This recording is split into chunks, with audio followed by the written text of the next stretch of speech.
San Francisco to Tokyo in economy on June 5th, 37,000 points. 37,000 points, if you redeem them for Amazon gift cards, might get you $222. That's nuts. What are the other tools that you would recommend? PointsYeah. You go to the Daydream Explorer feature and they just give you a map of the world and you say, hey, I want to go to a beach in first class from the United States. Take me there. And it'll be like, oh, well, did you know that this summer I could go to Lisbon for 45,000 points, but not in coach, in business class. So you want to go to Lisbon in business class for what Amazon equivalent would have been like $275. You know, anyone listening probably knows you're not finding $275 business class tickets to Europe in the summer. And there it is. So, Chris, as the caffeine's hitting my bloodstream, and we can treat this as a warm-up, who knows, it might make it into the final cut. The goal here, multifold, so shall we call it goals, is to figure out what on earth I should do with my Frankenstein of points and miles and so on that I've accumulated over my adult life since college, basically. Yep. That's one. The other is to make sure that it doesn't get into the conversation such rarefied air that people are just like, wow, this is a great conversation for the 0.001%, right? Which I actually don't think we're at too great a risk of because, and we'll get to the total tally and so on, effectively, as soon as I began starting businesses, I put everything on my cards. So advertising, monthly spend, trade shows, anything and everything that I could put on the cards, I put on the cards. And you, of course, are a nth degree black belt in the Jedi arts of points and various types of arbitrage and trade and just general skullduggery. Excuse me, not skullduggery. I just had to use that because Mike Tyson likes that word. And there are levels and then there are levels, right? I would like to think of myself as pretty aware of how to find shortcuts here and there. And it's not really shortcuts that we're looking for, but kind of clever, elegant, not just techniques, but hopefully we'll get to some principles overall that will allow people to deal with what I think is a very common headache. Because in my case, I've accumulated all this stuff, and every time I look at my points, and we're going to get to some of your shenanigans in a second, because I want to hop straight to a couple of real life examples that seem insane. And people look at these points, I look at these points, and I'm like, number one, I have no idea what to do with these. Number two, I assume they're basically worthless. Number three, I feel like I've lost a sucker's game every time I look at them. Does that make sense? Yep. That I've sort of signed up for a game that in the end, it's like wandering through a casino. The house always wins. And for all of those reasons, plus just the general brain damage of trying to figure out what to do and do they make it difficult, like an insurance claim, whatever, I haven't really put a lot of effort in. Every couple of years, I'll put a few hours in and I'm like, too hard, too complicated, don't want to deal with it. And then I exit the side door and then I'm right back to where I am today, looking at this balance of points and stuff. So that's my confessional, part one. But let's start. There's so many different places to start. So I'll let you choose. And I think it's fair to say, for the record, and you've been very transparent about your finances and stuff, it's not like you're driving around in a fleet of Bugattis, a different color for every day of the week, that you have a private hangar of 17 jets. Like, that's not your life. You've done very well. And I don't know if it was at the same time prior to or after we recorded that mega marathon on podcasting. You wanted to ask me a bunch of questions. And so I was like, hey, let's just record it. But you've gone full time in the All the Hacks ecosphere. I guess this is all to say I'm trying to set a reference point for people listening for you, right? Because they might assume that you're like Kevin, as in Kevin Rose, or that you're a venture capitalist, or that you have tens of millions, hundreds of millions of dollars, and therefore the numbers that I'm about to give, they might discount. And I'll just throw those out and then you can take this tangled mess of an introduction and do with it what you will. So you bought $300K worth of gold at Costco in the past year. And I'm like, wait, what? You could buy gold at Costco, first of all. And then there's the amount. And then I was asking you about Amazon-related arbitrage. And you're like, yeah, well, that's fair game, but it doesn't really happen or work anymore. But I did buy $1 million of gift cards in January, 1.02 million to be precise. And I'm like, what the hell? Okay. So that is one of the messiest on-ramps I've ever offered a guest. But why don't you take that? I think you understand the intention behind it, which is like, let's give some crazy examples and let's also ground in reality kind of who you are so these numbers are able to be put into some kind of context. I think that the easiest way to explain both those stories and who I am in kind of a very concise way is that I really like the arbitrage of anything. Mm-hmm. And, I kind of grew up in the, maybe upper middle class, but I went to a private school and my parents didn't give me money, right? They weren't like, here's my credit card like many people I knew did. I was always like, how do I kind of keep up with the Joneses per se? But like I didn't have a credit card to take debt out on, like there were no other options. So, I was finding these arbitrages early when I was like, oh, kids like pizza. I want pizza. I don't have money for pizza. Let's order pizzas to school, sell slices and eat my profit so I get free pizza every night. It was kind of like, I've always been thinking in the back of my head, how do I do the thing that everyone else with all this money and all these resources does? How do I get to do that? Even though I don't have the resources. And so that's been my MO for life is I don't want to sacrifice, but I also don't want to go into debt, or just spend money I don't have. So you mentioned gold, you mentioned gift cards. The gift card thing was interesting because as is sometimes the case with venture-backed startups, companies are willing to take investor money and sell things at a loss and lose money to grow. And there was this weird window late last year, early this year, where there were ways that if you were creative, you could buy gift cards at a huge discount. Gift cards to where? What kind of gift cards? There was an app called Pepper. Okay. And they were selling gift cards for a discount in a convoluted way. They'd be like, well, you could buy Amazon gift cards. You could get a $500 Amazon gift card for $500. And then we're going to give you 30x points in 14 days that you can redeem for other gift cards. But they were holding the best deals for the biggest spenders. So like the average consumer wasn't getting the best deal. And I just realized that I don't necessarily want to take on the risk of if this company goes under, they owe me $20, $30, $40, $50,000 worth of points. But there were lots of people that did. And they didn't want Amazon gift cards. So they were willing to sell them at a loss. Or not at a loss, at a break even. They were like, I'll buy Amazon gift cards for what at the end of the day will be 20% off, and I'll sell them for 18% off. And I was like, I could do much better trying to arbitrage that than take on a lot of risk. I literally sent an email out to my list and said, hey, who wants to buy gift cards? And I set up an e-commerce site, and we were selling Amazon gift cards at 10% off. Now, who doesn't want 10% off Amazon? Why not? But I could buy the Amazon gift cards for somewhere, depending on the day, between like 12 and 15% off. And so people were stoked getting 10% off Amazon. I was stoked because I was making a little bit of a profit. But even better, I could buy all those Amazon gift cards from people with a credit card. So I spent $1 million. I probably made, 2 million points buying those $1 million gift cards. And then a little bit of profit on top of that. And then everyone that bought them was like, I'm saving money on Amazon. So it was a total win-win because there was this rare moment where gift cards were selling at ridiculous prices. And that's still true today. Maybe not as ridiculous, but just so people don't think, oh, I missed the boat. This is never possible. Anyone that has a credit card, whether it's Amex or Chase, there's all these parts of the website where it's like, here are some of the special offers you have on your card. And earlier this year, Amex had one where it was spend $200 at Lowe's, get $50 back. I don't need anything at Lowe's, but I had that offer on 7 different cards. So I took my daughters, we went to Lowe's, we bought 7 $200 gift cards to Dick's Sporting Goods, and then we just resold them for like 91 cents on the dollar.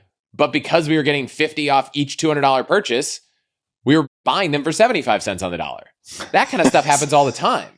And so anytime I see something that's extremely on sale, I think, how can I make money? Yeah, so let me hop in here for a second because I imagine there are some people who are like, I'm definitely going to do that, who are listening. And then there are people who may be cut from a similar cloth to myself. And this is part of the reason why, before we started recording, I said, Chris, let's get to unraveling the mysteries of the universe, because I realized, much like someone said to me long ago, they said, if you want to understand somebody, talk to them about money and talk to them about sex. But like once you get into arbitrage and time and value, it kind of opens Pandora's box to everything, right? Philosophically speaking, your beliefs about the world. That might sound like a grand statement, but here's where I'm going. There is a religious war afoot. You guys may have seen it in the news. I'm not talking about the Middle East. I'm talking about personal finance, where you have ultra frugality on like one end of the extremism, let's just say, like super reusing cotton balls type stuff. And then you have on the far other end, maybe where I'm perhaps a little bit closer, folks who are like, just make more money because the upside is unlimited, uncapped in a sense, whereas you could only save so much money. But what I'm hoping for today is that we'll explore kind of the whole spectrum, right? Because much in the way, I'm going to take a lot of positions in this conversation. Right now, I'm going to be your defense attorney. And the reason I say that is that for you, it's turned into your sport. It started off as kind of a survival arbitrage mechanism to keep up with the Joneses, right? Yep. And then it's become kind of a professional sport that you play at the highest level, much like if I go to Uzbekistan, which I did long ago, I might try to learn Uzbek, but like for most people, that's fucking ridiculous. Like you'd never want to learn any Uzbek. It's a total waste of time, but like that's my sport, right? So with all that said, let's talk about the gold. And then I have some maybe opening questions that we can get into. So what's the story with the Costco gold? So Costco sells a tremendous amount of gold. I can't remember the stats, but it's got to be on the order of hundreds of millions of dollars, I guess, of gold. And it's kind of funny because sometimes you'll check out at Costco and it'll be like, do you want this gold bar? It's $3,300. And it's like more than anyone would normally spend on groceries at all. Now, the crazy thing about Costco is that if you have a Costco executive membership, so they have two tiers, $65 and $130. At the executive level, they give you 2% cash back on everything you spend at Costco, up to $62,500 a year, which for a normal person is like plenty of cash back. Yeah, I think I see where this amount of gold is coming from. Okay. Yeah, but when they sell gold, they don't have a dynamic price. They say, today gold is $3,329.99. And the gold market changes throughout the day. There are times where when you're at Costco, if you look up online, would buying this gold bar and selling it, what would be the margin? And I would say you almost never make money. Costco is not selling gold at a price that you could flip it for a profit. But they are giving you 2% back. And very often that 2% back makes up the loss you would take reselling it. And you can buy things at Costco with cash. You could buy things at Costco with a debit card. And you could buy things at Costco with a credit card. So, if you were to buy $100,000 of gold and you didn't lose money, you could still keep the points you got from that transaction. But I'd actually argue that if you time it right, you can also make money on the spread, because sometimes that spread might be 0.5% and Costco is willing to give you 2% back. And so that 1.5% can be profit. Okay. Got it. So the 300,000 plus of gold basically was hitting the upper maximum of what you could get. Yes. In terms of cash back. When I'm sitting at the checkout counter at Costco, I'm like, okay, gold's this price. I look at my phone and I say, okay, what could I sell this gold for? Okay, I could make a profit selling it. Forgetting even points. I could just make a profit selling this gold. Okay. Ring up the Costco groceries, totals $180. Could you please add 5, which is the limit, 5 $3,500 bars? And they're like, really? Oh, okay. Your total now, instead of $180, is like $15,180. And then assuming you have a card with the right limit and your bank's not going to decline a $15,000 transaction, tap to pay. Thank you, Apple, for the simplicity. And then I literally sell it before I've left the store. Like, I'm not trying to invest in gold. Now, that's my question. Okay, so the gold is not solid bars sitting in a shopping cart because there would just be people hanging outside. No, you get 5 bars. You do? Yep. Okay. I wish I had them here. I have a rack that holds them. But as an example, this is a rack from PAMP, which is a Swiss company that just holds bars. So this rack probably holds 20 bars of gold, 1 ounce bars. Okay. All right. Hold on. So I guess there are 2 questions. So do you just basically like keep one hand on your concealed carry, which is probably not something you can do in California, but then you take like a loop around the store with your shopping cart full of gold and then return it to the store? When you say you've sold it before you leave the store, what do you mean by that? Sorry. So what I mean is I've gone in and I've locked in the price. Yeah. I did a whole episode, by the way. If someone like wants to go really deep, the guy who runs the marketplace Pure, collectpure.com, it's a gold marketplace for all kinds of stuff. Okay. I did an episode interviewing him just about gold and how that works. Mm-hmm. So I go in and it's a buying, selling marketplace. There's bids and asks. And I say, I'm going to go take one of these things and I've locked in the price. Mm-hmm. So I don't mean I've shipped it off, right? Yeah. I go to the counter. I give them my receipt. I put it in my pocket. For people who aren't familiar, an ounce of gold is like 3 or 4 credit cards. And that's in the packaging. It's even smaller if it wasn't wrapped. And so, it's like 6 SD cards if it's like unwrapped. Yeah. I put in my pocket. I usually try to do this earlier so I'm not just like someone's watching me pick up the gold, walk out the door and all that, but I haven't had any issues. And then I go home and I follow their shipping guidelines to drop it off at FedEx. And so it's kind of funny sometimes to go to FedEx and drop a box off knowing there's like $50,000 of gold in the box, but it's insured. So I'm kind of okay with it. Does it cost you more than your cash back to insure it? The marketplace insures it for you. As long as you ship it according to their requirements. It's like double boxed, taped in a certain way. There's some strict requirements because they don't use FedEx for insurance. Obviously, like FedEx would charge an insane amount of money. So they use like a third-party insurance company. Okay. All right. Got it. Now, this podcast is very self-serving for both of us in a sense, right? So this is a way that I am able to recruit you to do a lot of heavy lifting on my points, right? We've discussed this. That's transparent. And then it's also a way for you to promote what you're up to, which is fantastic because you've been able to take something that can be very time consuming and also turn it into a business, which is great. And for people who are wondering, because you may not have Chris as a friend who's willing to do this on your podcast, we are going to discuss how you can find low lift approaches or sort of time efficient approaches to exploring a lot of this stuff. For instance, there was a website you recommended, Chris. I know we're hopping all over the place, but I had never even heard of it before. I put it in my newsletter and I'm blanking on the name. AwardTool. Yeah. So could you describe what this is? Because it's very straightforward and it was simply off my radar of awareness. So what is this? If we zoom back a while, I think we live in this world where credit card points are easier to get than they've ever been. If we go way, way back in history, it's like they didn't exist. Then you could get 1 per dollar. And now it's, depending on where you purchase, you could get 5 points per dollar. You can get 100,000 points when you open a card. And then we were in this weird area for a few years where it's like, well, there's lots of them, but it's very difficult to use them because to get the most value, you have to know all the kind of Jedi mind tricks, if you will.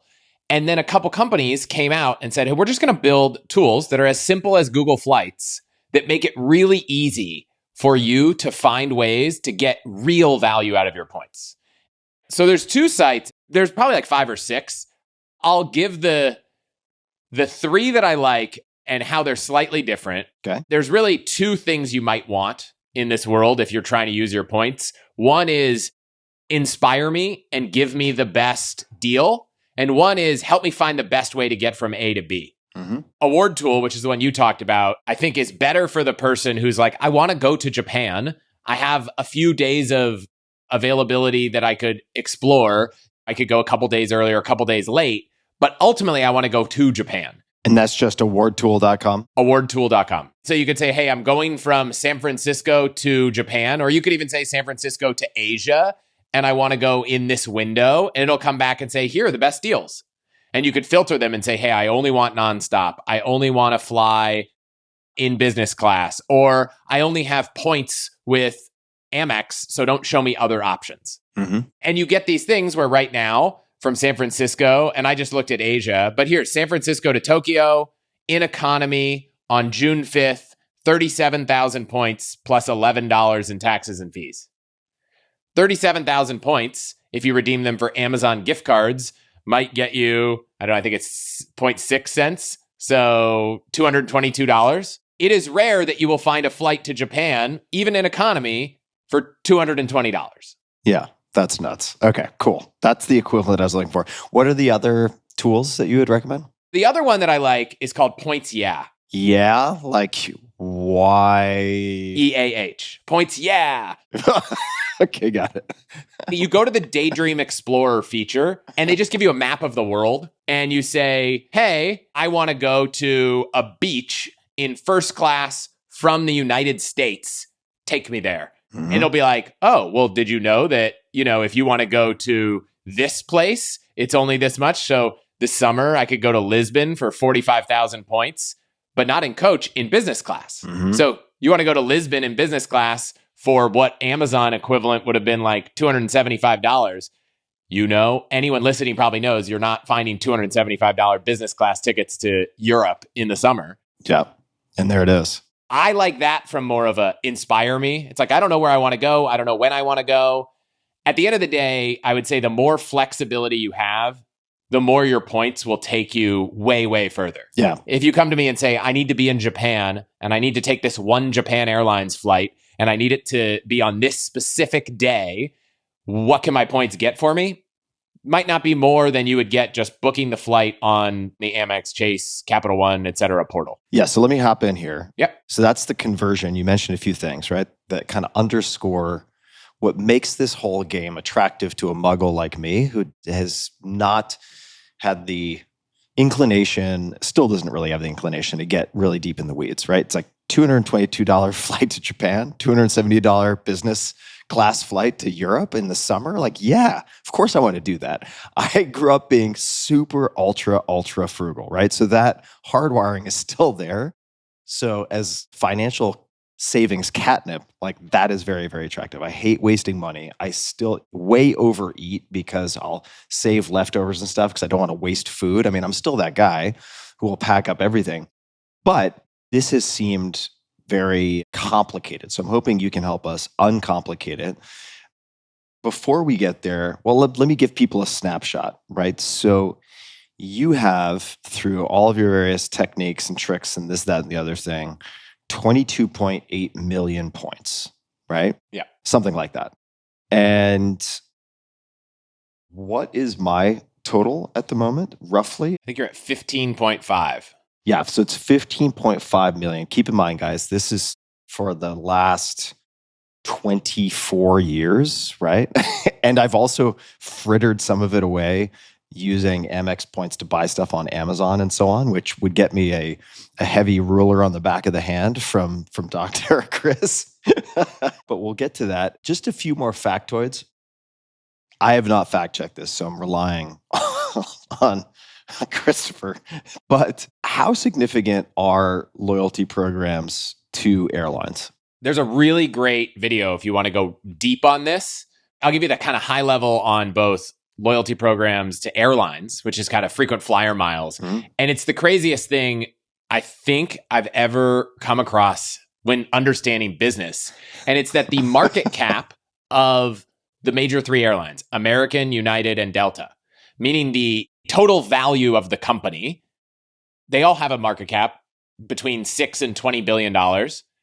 The market cap of the loyalty point program explicitly, not the airline, but just the subsidiary of it, ranges, depending on the airline, from $22 to $26 billion. So the loyalty programs are worth more than the airline itself. And if you actually back out, so everything that is United that is not the loyalty program is worth negative $12 billion. There's this common understanding in this kind of points miles airline world that airlines really exist to be effectively banks for their miles and points.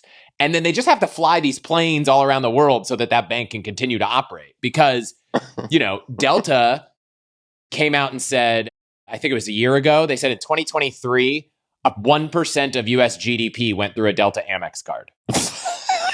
The transaction volume on Delta Amex cards was 1% of GDP. Or I think they said just shy of 1% of GDP. They didn't give an exact number. Yeah. So every time Amex is awarding these Delta miles, every time you're using your Chase points to transfer to United, they're effectively selling those points to those banks so that they can give them to the cardholders. The business of selling those points is massive. Yeah. And the profit margins of an airline, just the airline part of it, are like laughably small. I think the average profit per passenger for US airlines on average is $10. And I think American Airlines was the bottom. It was the profit per passenger per year on American is $3.40. So if you're wondering why they shill those credit cards so hard over the loudspeakers while you're trying to watch your movie in peace, this is why. Yeah. Right? United Airlines sold almost $4 billion worth of miles as part of their business. This is a little old data, but back in 2019, it's probably only gone up from that. And if anyone remembers during the pandemic, airlines were hurting. Nobody was traveling.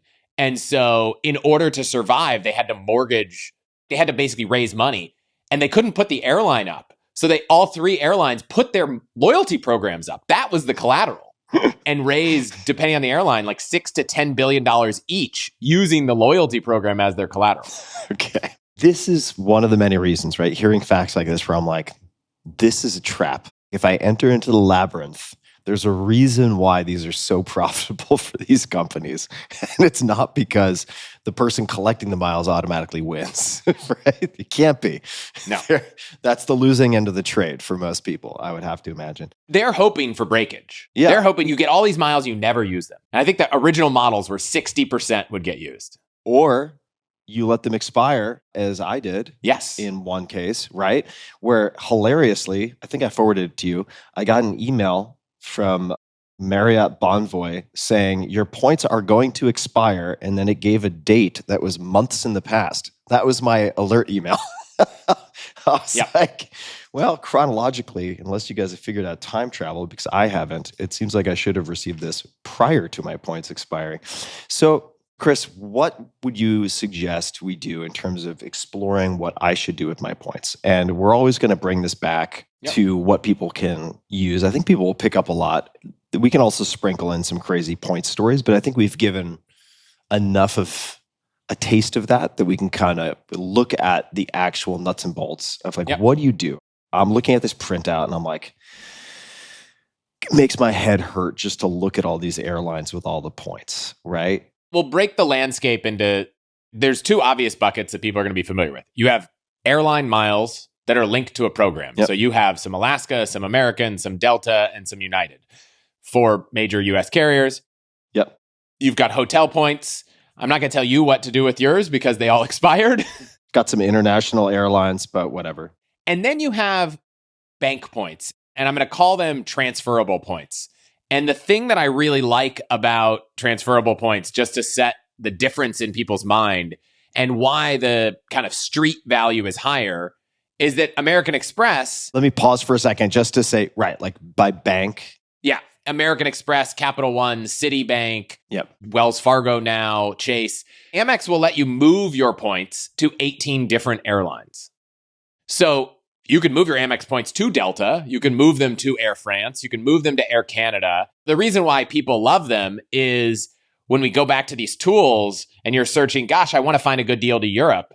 Well, sometimes that good deal might be a deal with Air France. Mm-hmm. Sometimes that good deal might be a deal on United, but it's even better deal if you book it through Air Canada, which is a partner of United. When you have the flexibility to take your points and put them anywhere, not anywhere, but to 18 different airlines or 5 different hotel programs, it just increases the likelihood that you will find a good deal. So I love accumulating transferable points because it just spreads out the surface area of places you can find deals. Yep. That said, the best value that anyone's going to find from their points and miles is on this kind of aspirational travel, meaning long haul, international, business and first class, luxurious 5-star hotels and resorts, because airlines, while this is a shift, they haven't fully shifted to the point that a business class ticket might cost 10 times the dollars, but it might only cost 2 times the points. And a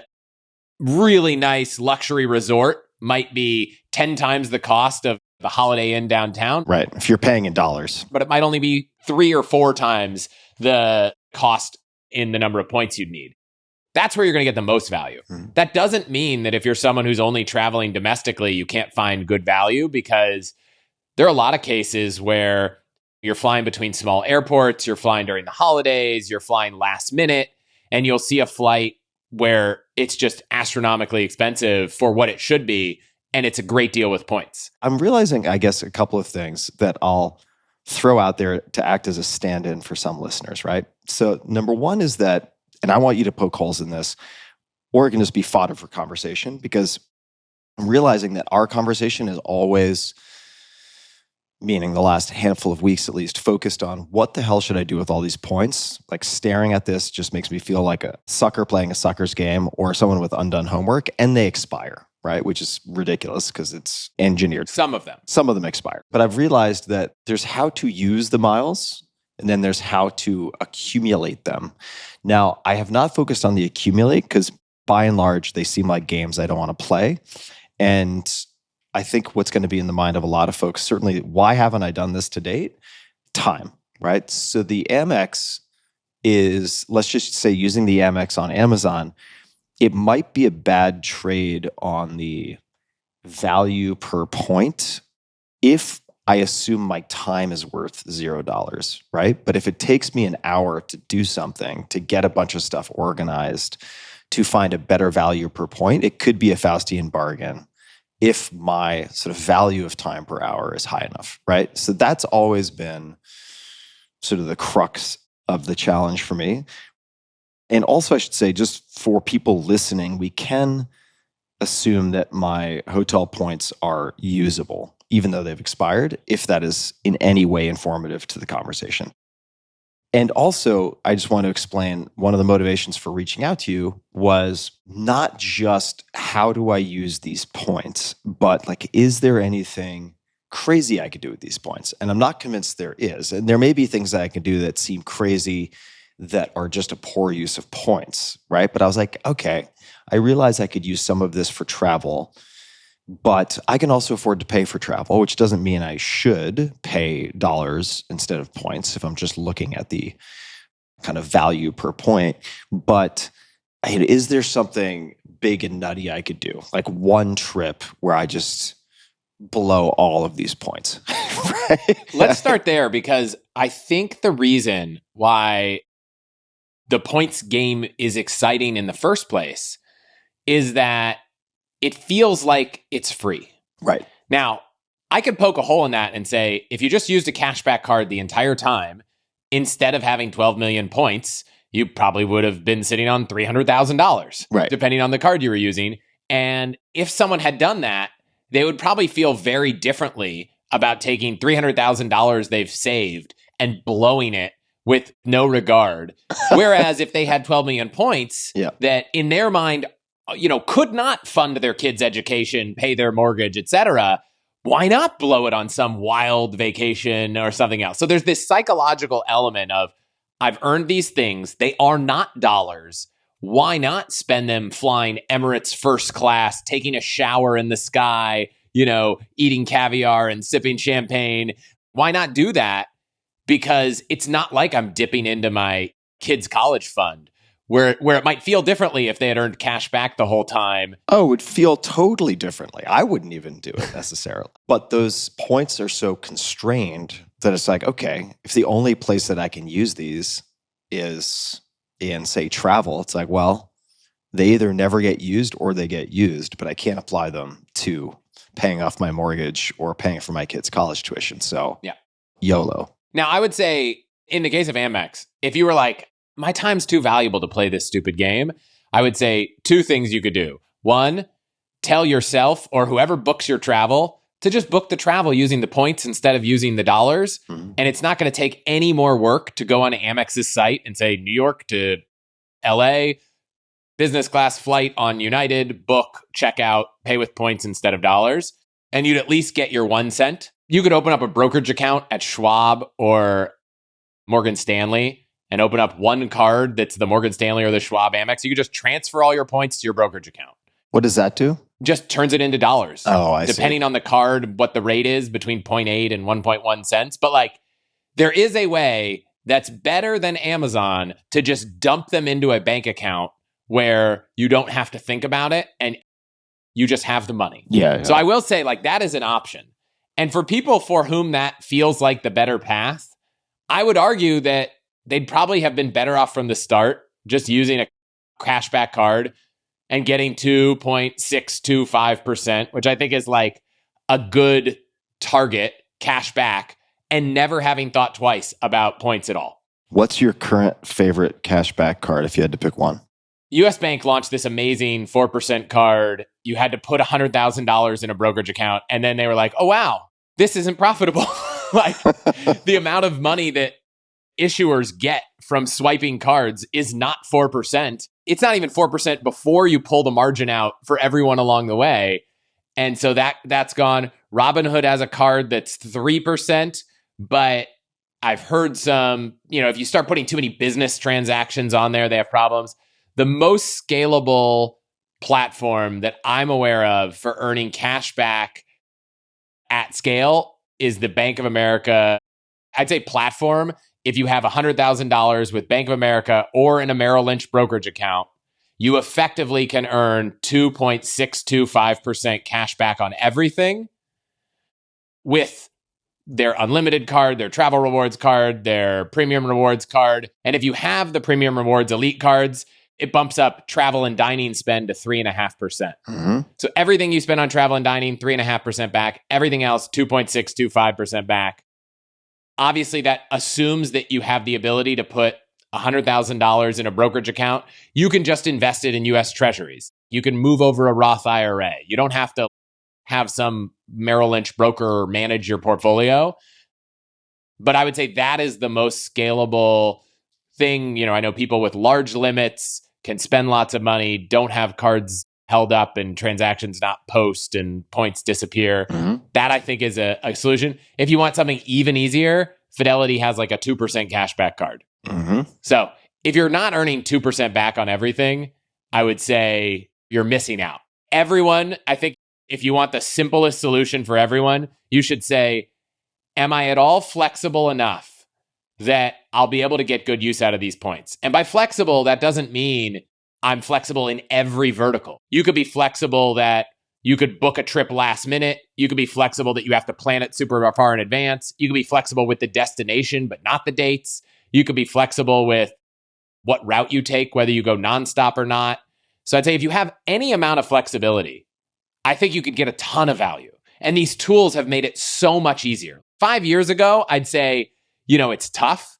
Now I'd say, if you were like, I want to go to Europe this summer and we want to book it more than a month out and we're kind of flexible where we go, you can get incredible value that will make a cashback card look like a poor return. Mm-hmm. But if every time you travel, you're like, I want to fly on this date, I don't want to change planes, and I want to go to this city and I want to book it 3 months out and I don't want to have to think about it after that, you probably would be better off doing cashback the whole time. Okay. So let's talk about what I should do with this printout that I'm looking at. It's not actually what I'll do with the printout, but what it represents, which is these various points that are scattered across however many, recognizing that Amex is kind of the 800-pound gorilla, right? That's where the vast majority are sitting. Yes. After looking at my full picture, we'll talk about, I guess, a couple of things, right? So for people wondering, we're going to talk about like, what might I do with all this?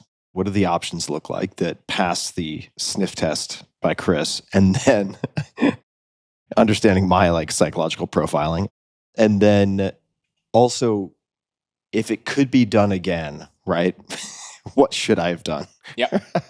Right. So why don't you take us into the land of what might be done with this stuff and the easiest way to do it? So I looked at all the points and I would say, if we focus just on the Amex points, it's the bulk of everything. It's a little bit easier to tell a story. Yep. You got 12 million Amex points. The easiest thing, you could spend them on Amazon. They'd be worth $85,000, right? Yep. You could just book flights. They'd be worth $120,000. Can you just repeat this again? All right, use them on Amazon. $85,000. 12 million, 85K. All right, got it. Then? I don't think you should, by the way. Yeah, no. You could book travel in the portal or transfer them to bank and brokerage accounts. It'd be around $120,000. Just book flights. No problem. Okay. And I think you do have an Amex Business Platinum. Yep. Right? You could just book your flights with points in the travel portal. You're capped at how much you can do a year. But if every year you used up to 2.85 million, which would take you about 5.5, 6 years, you'd get $187,000. So more than the $120,000. Mm-hmm. And then if you transferred them and booked, aspirational things with airlines on long haul international, I think you could get reasonably $250,000 to $600,000 of value. So that's the range. But what should Tim do? Well, let's come back to that. So on the low end, we have use the Amex points on Amazon, right? Because my credit card's already attached. It's one click for a checkbox. It's very easy. That's taking 12 million plus points and converting it into $85,000 roughly of value, right? Now on the very high end, long haul international, we've got 600K. Or more. I did some quick math just for fun. And I said, okay, what are some things I've done, right? I just looked. We've been to the Conrad, which is a chain within Hilton, the Conrad Bora Bora, an amazing property. We've been twice now. We're about to go to the new Waldorf Astoria in Costa Rica. Mm-hmm. So I looked at those two properties. They have tons of availability using Hilton points. Amex transfers from Hilton 1 to 2. So you'd actually end up with 24 million Hilton points.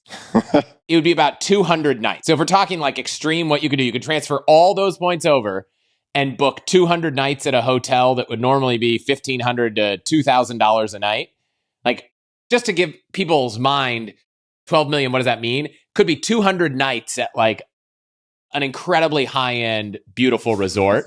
If you wanted to take international long haul, like flights to Japan and Europe in business and first class, at redemption values I've gotten multiple times, not once in a lifetime, it'd be somewhere between like 130 and 150 one-way flights. To Japan. Let's call it 65 to 75 round-trip flights in business class over an ocean.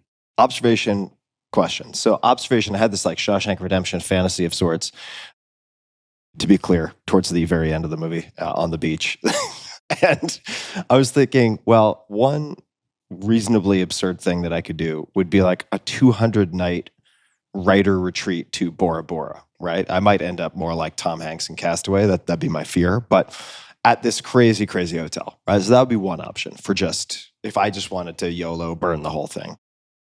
The other, I would imagine, tell me if I'm running up against restrictions here, but it's like if I wanted to take, you said 150 flights, let's just call it 150 one-way flights to, say, like Japan, something like that? Sure. Yeah.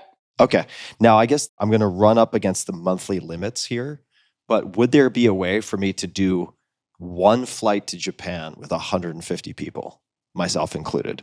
Let's address the biggest challenge with getting the most out of these points is airlines do not release every seat available for use with points. Uh-huh. And when they do, sometimes they release them at tiered pricing. So there might be 2 seats available for 80,000 points, and then the next 2 are 300,000, and then that's it. Yep. As an example, this trip we're taking to Japan next year, Japan Airlines releases 2 seats on every flight when they open the calendar at like 360 days. So even knowing everything I know about the system, the most optimal place to put the points to get the deal, we still booked 2 seats from SFO to Narita and 2 seats from SFO to Haneda. So my wife and I are each taking 1 kid. And then we set some alerts. So over the next year, if 2 seats open on either of those flights, we'll log in and change them. Like the change fee might be $25 on the airline we booked. Yeah. But we couldn't even get 4 seats on the same flight playing the game as optimally as we want.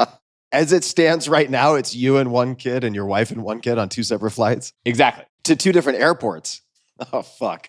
I would say I probably have 80% confidence that by the time we take off, we're all going to be in business class on one flight. Yeah. Like I'm about 80% confident. 80% is pretty good. A general rule here, which I'm just going to give that'll be probably pretty helpful to anyone trying to get the most value out of their points, is the way I would say people that play the game at my level do it is, even if you know these dates, no flexibility. One of the great things about points is depending on the program, you could book a flight with points and cancel it for no penalty. Maybe you pay a $12 fee, a $25, a $50 fee. Depending on the airline, there are different rules. And I would encourage you just search award cancellation rules by airline and you'll find a list.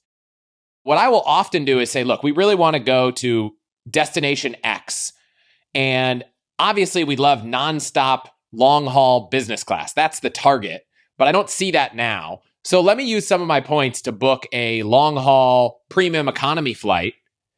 And then I will use these tools, AwardTool, PointsYeah, Seats.aero is another one if you're like a spreadsheet nerd.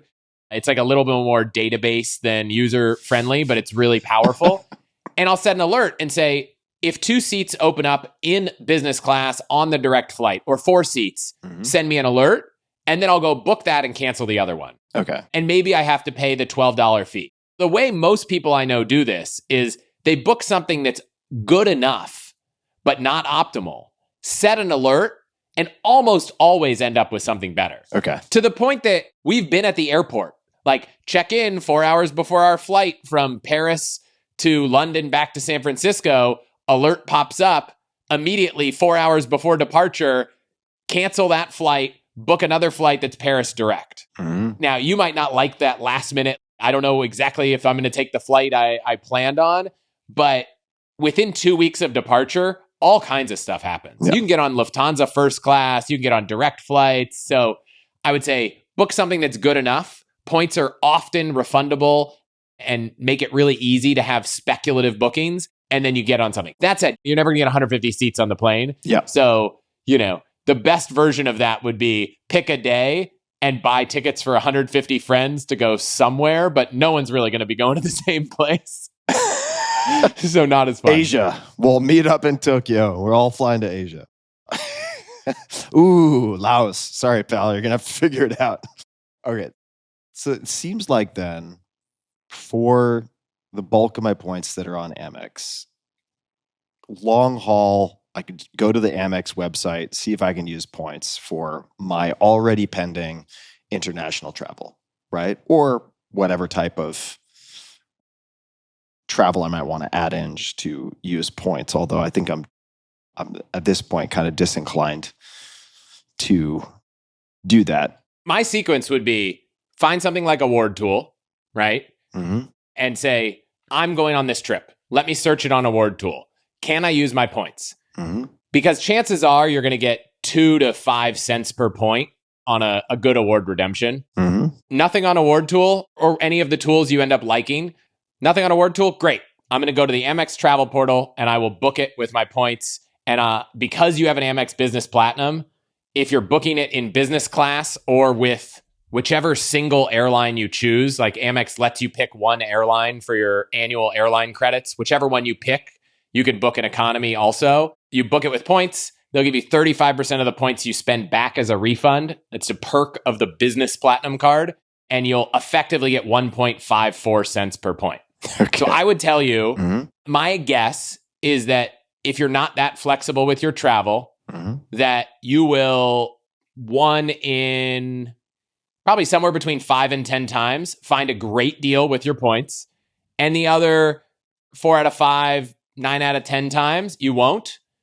And then over the long haul, you'll get a blended rate of your points of probably like somewhere between 1.7 and 2 cents. Because that one time you might get 5 cents. And then the other times you'll get 1.5 cents. And over the course of the next 5 years, you'll burn through all your points. You'll get 2 to 3 times as much value as you would have using Amazon. And hopefully whoever's helping manage your travel can just like have this principle of search for points, don't find it, use points on Amex, doesn't work, pay cash. Also, I should point out to folks a few things. Number one, that I do have people who help with travel, right? So I could very easily have an assistant do this. And I still do, for people wondering, virtual assistants in the Philippines and so on, that this is going to become very different, I would say, even in the next 12 months, right? I've already invested in companies that are applying AI specifically to the travel vertical. Most people will be able to use AI agents of some type for a lot of this stuff. I would have to imagine within the next 2 years, it could come a lot faster. So having an idea of the process, I think, will prove very helpful. So we got AwardTool, Amex. So here are my two questions, right? My two questions are, I've got points on Alaska, American Airlines, Delta, Emirates, TAP Portugal, et cetera, et cetera. Is there an easy way for me to just use those for anything? Like zero those out. What is the lowest, lightest lift? I guess low makes it a harder lift, but you get the idea. Lightest lift in terms of using those? Or is it, you know what? Like, hey, look, you're never going to use those for anything. Just accept that those are basically sunk costs and they're trying to pull you into the game of accumulating points and you, Tim Ferriss, don't need to think about it? Or is there a tool where it's just like, hey, I'm never going to use these for anything. If I can just trade them in for a fucking box of chocolates and it only takes me 60 seconds, I'll take the box of chocolates. Is there anything to be done with these? I would say the same principle applies, right? If you look at United, you have United, Delta, American and Alaska are both part of the One World Alliance. Delta's part of the SkyTeam Alliance, and United's part of the Star Alliance. Those cover almost, I don't know, if I had to guess, 90% of all long-haul flights you would ever take in your life. Yeah. And so if whoever's looking to book your travel, you're like, oh, you want to go to Japan? Way better than any other redemption is just, okay, well, United flies nonstop to Japan, depending on what city you're in. So does Delta and American. You're going to get at least probably 1 cent of value from each of those points, even if you book it unoptimally. United, a great deal to Japan might be 80,000 points, but you might also find it for 200,000. But if 200,000 points saves you $8,000, like, could you do better? Yeah. But I'd rather use that, do that 5 times, save 40 grand or something. You know, like, it's still a good deal. Yeah. So the same rule applies, which is, I would say, when you're booking a trip, go through that same sequence. A lot of these tools, like AwardTool, will show you United, will show you, Delta and American. They're not just showing you what you can do with your Amex points. And I would say with the caveat that because there's no good alternative, right? With Amex, you can always use those points to just book any flight on any airline at least 1 cent. There's no point in cashing them out for a box of chocolates. On United, you can only use them to book United and their partners' flights. But the flip side is that there is always a price. Even if there are one last seat, they will still sell it to you with points. It might be a lot of points, but you could still use it for that flight. And so I would be blown away if over the next 3 years, you don't take at least one flight that is on each of those airlines. Oh, for sure. Or their partners. Yeah, for sure. And the good news is with United, if you want to book 5 seats in business class to Japan, it's going to be easier to find 5 seats. It's not going to be as good of a deal, but you know what? If otherwise you're not going to use them, why not? Yeah, also deal. There's like the micro deal and then the macro deal, right? Sometimes it just feels good to take a free trip. Like, who cares if it's a good deal? You went on a trip you weren't going to take otherwise. Well, totally. Also, if it's a good deal because you have 5 people flying to the same destination and you know it's guaranteed versus like we're going to be scattered to the wind and then have to find one another like Lord of the Rings or something, then fantastic, right? Then psychologically, that's also a good deal. Are there any options, and I think the answer is no, but outside of travel that are interesting in terms of using points? Let's just say, hypothetically, I was like, you know what? Decided I'm going to stay in the US for the next 3 years. And maybe I'll stay in Austin for the next 3 years straight. I'm tired of traveling. Oh, man. Are there any uses of these points? What are the best options of the worst options? If might be the way to word it. I just looked and they shut down. I don't know if there's going to be an alternative, but there is a company that used to exist called Miles for Migrants that basically you hand over your miles and they help like refugees relocate around the world using your miles. Oh, okay. That's interesting. But it looks like they don't exist. Like it looks like they have it's with sad hearts we share this news. So there might be some ways to use them for like someone else, something like that. Yeah, that's interesting. So that's one altruistic. It's a very charitable cause. It provides no value to you. I don't even think you get the tax write-off. That's but fine. You're helping people relocate with miles you don't need. Here's the thing. Like, I donate a lot of my stuff because if I go and I look at you and I both know I have no fashion sense. So it's like if I go upstairs and I've got a lot of extra clothing, I'm like, from 1 to 10, how much value am I driving from like this shirt? It's kind of a very left-brained Tim Marie Kondo version. So instead of sparking joy, I'm just like, from 1 to 10, how much value am I getting out of the shirt? Haven't worn it in 4 months. That's a 1 or a 2 max. If I gave this to Goodwill, somebody would get like a 7 or 8 or more out of it if they really need it, maybe a 10. That's just a better use of this thing in the world, right? So for me, I could see actually doing something like that with points. If you found a charity that you cared about and said, hey, I've got all these points, can I just help you out? There's a listener of our podcast and he reached out to me and we talked, and he runs a few shelters around the world for women that are suffering from domestic violence and all kinds of stuff and human trafficking. And he's like, I use all my points just for the business. All the points his company earns, he uses to book trips for people, for refugees, all this kind of stuff, who have a lot more flexibility. So there's a way that I'm sure someone listening that could reach out and be like, hey, we could help put these to use if you don't want them. I'm going to get so many fake for sure. scammers asking for points, but yes. Tim, give me your points. But I would say the easier solution is just decide where you want to give with your dollars. And whenever you're taking a trip, tell whoever's booking your travel, and this applies to anyone listening, just go look, what would it cost on United? Let's just book it with United this time. Yep. And it's often great deals. We're going to Cabo, and it was a great deal to use points, especially because we weren't sure which day we wanted to come back. So we just booked it for both days, and you can cancel with no penalty. So even if it's not a great deal, just start cranking through them. You don't have any, but just in case anyone's in Austin, one of the best uses of Chase points is transferring them to Hyatt, because Hyatt just is one of the hotel groups that just continues to deliver great value. And there's like a Miraval wellness resort right outside of Austin. Oh yeah, I've been there.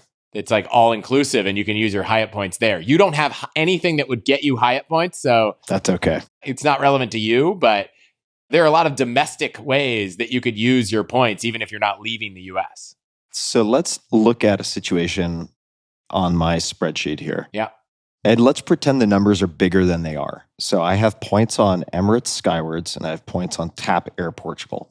The numbers are not as big as the other airlines. Yeah. But let's pretend that these were more miles, because I'm bringing these up, as you can guess, because they're both expiring this year. Yep.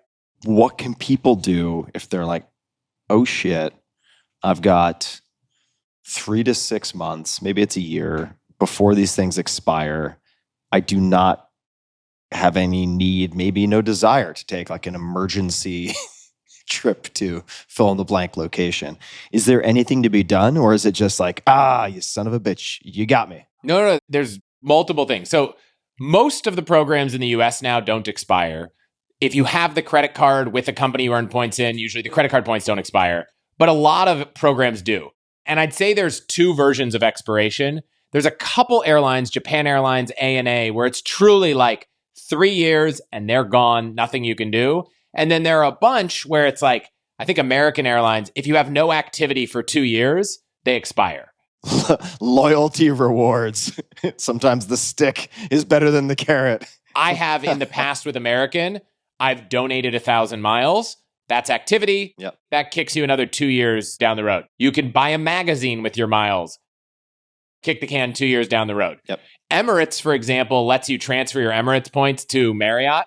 So funny enough, it's like you've got Marriott points. They need some activity or they're going to expire. You have Emirates points. Maybe you could transfer all your Emirates points to Marriott, which you're probably more likely to find a hotel that you could use to book with Marriott points and cash out your Emirates balance. Yep. With TAP Air Portugal, you've got an orphaned 6,500 miles, probably not even enough to book really anything. I honestly wouldn't feel too guilty just letting them expire. The thing that I would note in the future for someone listening is TAP Air Portugal is a part of, I believe it's Star Alliance. Yeah, Star Alliance. Whenever you fly on TAP, you should just put in your United number. Try not to overcomplicate things. You're flying on Air France, put in your Delta number. Do I think Delta points are the best ever? No. And if you want to play this game at a crazy level and have 6-figure balances in 25 airlines, great. But when you're getting started, if you have Delta, American, or Alaska, and United, any foreign flights credit there. And then you don't have to worry about having these little balances all over the world in random airlines. Yeah, that's a good point. But at 6,000 points, I don't care. At Emirates, if you thought one day you'd use them, great. Otherwise, I'd transfer them to Marriott. I will say there's a strange reason why I ended up with 25,000 Aegean Air miles, which is a Greek airline part of Star Alliance. And I was like, what do I do with these miles? I'm not going to go to Greece, but Aegean Airlines is part of Star Alliance. So I just use them to book a flight from San Francisco to Denver, like on United. Yeah, okay. Now, 6,000 is not enough to do that, so I wouldn't even worry about it. Yeah. And Emirates is not part of any of the major alliances. They have some partners, but because they have the escape valve of transferring them to Marriott, I would just be done. But if you had some Air France miles, you could probably use them even if you weren't going to France to book a Delta flight, or if you had British Airways to book an American flight or something like that. Got it. Okay. That makes a whole lot of sense. All right.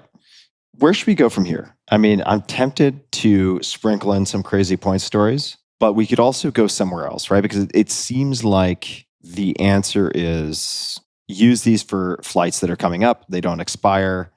There's definitely part of me that's like, God, it's not very inspiring, but I certainly could do it. That's the best value per point is to use AwardTool. And then if that fails, Amex Travel Portal. What if we did it this way? I said the best deals are with the ultimate flexibility. So you could say, hey, I just want to have an amazing, just blow my mind, make me feel like I got so much value out of this. What could we do? Right? What could we do that's really awesome? Block off a week and say, this week, I'm just going to blow it out of the water and I'm going to do something awesome. Yeah. And I don't know what that's going to be. I don't know where it's going to be. And you go to one of these tools and you say, where can I go this week? And I think you could have a good time anywhere. Yeah, I agree. So, for example, Seats.aero, one of the cool things they have is they have this tool that's like the ANA first class finder and the Lufthansa first class and the JAL first class finder. So you could say Lufthansa first class. Well, for anyone who's interested, the San Francisco to Frankfurt flight today, you could book using United miles in first class for 165,000 points. Yeah. Now, one of the best things about Lufthansa first class, and I've not been able to fly it, is that in Frankfurt, they have their own private first class terminal that's separate from the other terminal. It's known for, if you go take a bath there, they give you these rubber ducks that you can post on the internet to show people that you flew first class on Lufthansa. But you could basically just schedule I'm going to take an amazing trip. I'm going to go somewhere awesome and just see where that leads you. Yeah. We've done this a handful of times. And we ended up at this amazing resort in Mallorca last year called Cap Rocat. It's a small luxury hotel of the world. It's built in an old fortress. If you just search for it, you're like, wow, that looks beautiful. Cap Rocat. If you want to go in the summer, it's like 2,000 to 5,000 a night. Yeah. And we're like, wow, Hilton has 5 nights here. We had 5 free Hilton night certificates. We found some points to get ourselves to Europe. I think one interesting thing for people to consider, we live in the Bay Area. We wanted to go to Mallorca. If you just search for a flight from San Francisco to Mallorca, it's going to be a lot harder to find a good deal. So instead, we searched for San Francisco to Europe. We ended up getting a flight to Paris. And then we just bought a $79 ticket from Paris to Mallorca. And so consider the fact that you could buy really cheap flights at the beginning or end of your trip. And your points are going to get you on these long haul routes. We ended up having like a $20,000 vacation. We didn't even realize when we booked it that we were flying to Paris during the Olympics. So we ended up staying there for 2 days and going to the Olympics. And we did the whole thing on points. It was like $20,000 saved, not $20,000 of value, because it was like actually saved over if we had paid cash. So it was amazing. Yeah. All right. I like that idea. I would challenge, give me a week of your time and I will come back with Tim is going to this place in this amazing deal and he's going to stay at this incredible property and just unwind for a week and explore whatever part of the world we send him to. Sierra Leone, 4 seasons. Here I come. So, what was the name of that place? Ciprocat. No, what was it? Caprocat. Caprocat. Beautiful hotel. Sounds like a Russian prison drug. I like it. There's tons of it. I mean, I don't know what Mallorca's like in October, but right now you can go for a week or two in October. Obviously, I know summer's probably the prime time, but I think when you start to look at shoulder seasons and last minute stuff, you could just get crazy, crazy deals. Shoulder seasons means right outside of the prime season, like to either side of it? Yeah. So we're going to Costa Rica in June, which is not the height of rainy season, but it's certainly not like the most perfect time to go to Costa Rica. Mm-hmm. And it's not necessary, right? Like, I think we're going to hit Japan. Obviously, cherry blossom season is flexible, but like, I think we're going to hit Japan in prime time next year. And so you don't have to wait for shoulder season, but there's just so many better options. Got it. And I think we mentioned all these tools before, but when it comes to hotels, a lot of these tools also have the same thing for hotels. So you can go switch from the flight page to the hotel page. Mm-hmm. Seats.aero has a sister site called Rooms.aero. And you can literally be like, find me a small luxury hotel in the world that has 5 nights available June 25th. Where am I going? Now, is the .arrow like a wink, wink insider thing in the travel world? Or is that just an indication of the person who made this spreadsheet heavy website is the same person who should not be in charge of branding? I know the guy behind it's an engineer, and I think it was like, what'd be a cool, easy name? Seats.aero. Okay. Easy domain, short word. Arrow spelled like an arrow? ARROW? Oh, sorry. AERO. Seats.aero. Like, oh, Jesus. Aeronautical, aeroplane. See, there's the problem. I got it. .aero, AERO. I am absolutely not the only person who immediately went to Arrow, ARROW. I'm very glad we clarified that. Show notes would have been messy. Okay, so I want to explore a couple things. Number one is points gone wrong. Yep. Right. In other words, where you did something and you're like, fucking A, that was just such a waste of life energy, right? There must be some examples of where this didn't work out, right? Or where you had a practice and you were like, at the end of the day, it isn't worth it. Now, I have to bust your balls about this because it's just so funny.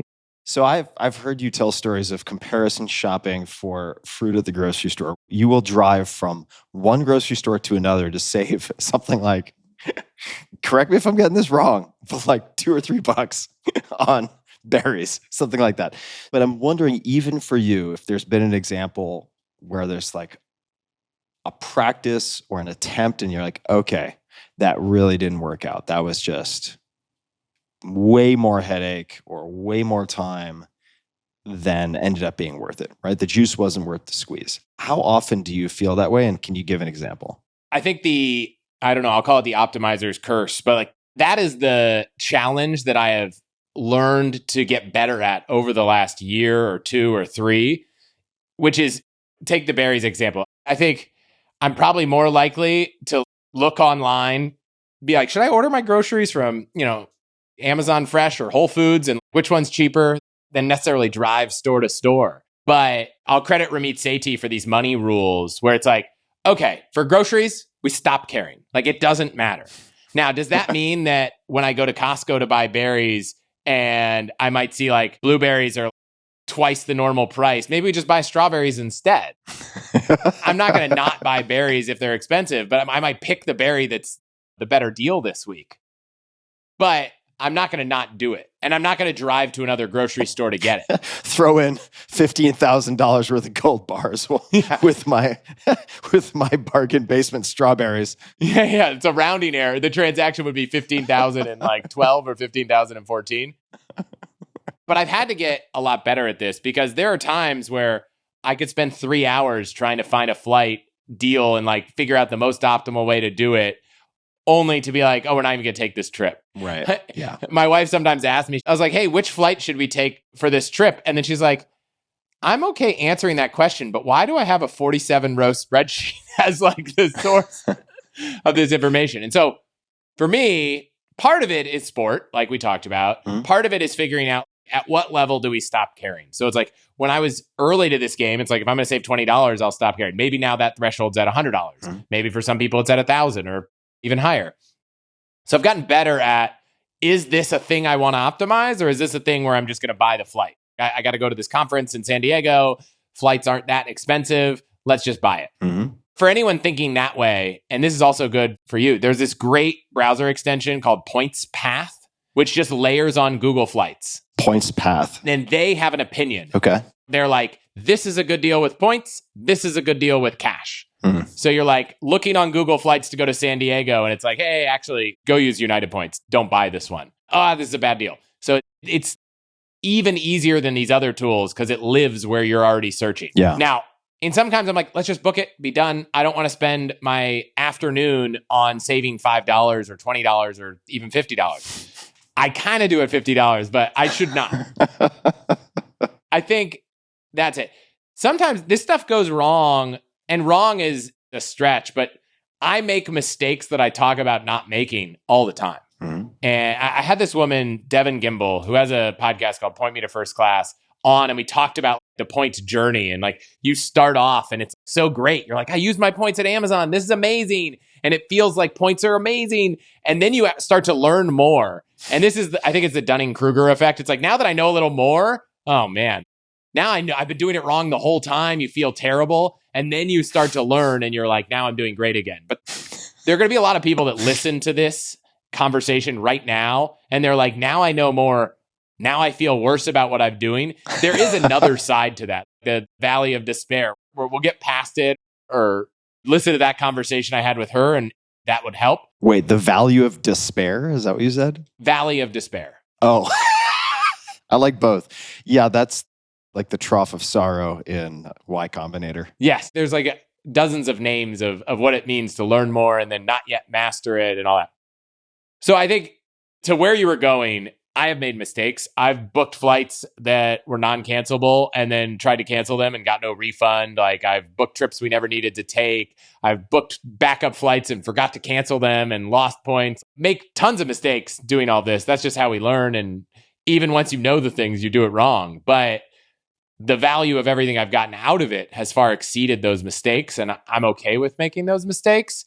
And I've just learned to say, is this the giant trip of the year where we can save $10,000? Or is this I need to go to this place for a meeting and it's not worth my time?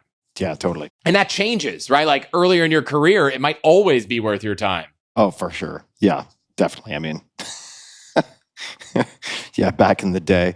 I mean, when I first moved to Silicon Valley, I don't know if I ever told you this. When I very first moved, it was 2000, couldn't find an apartment, bought a standby ticket to, I was just waiting for San Francisco or San Jose.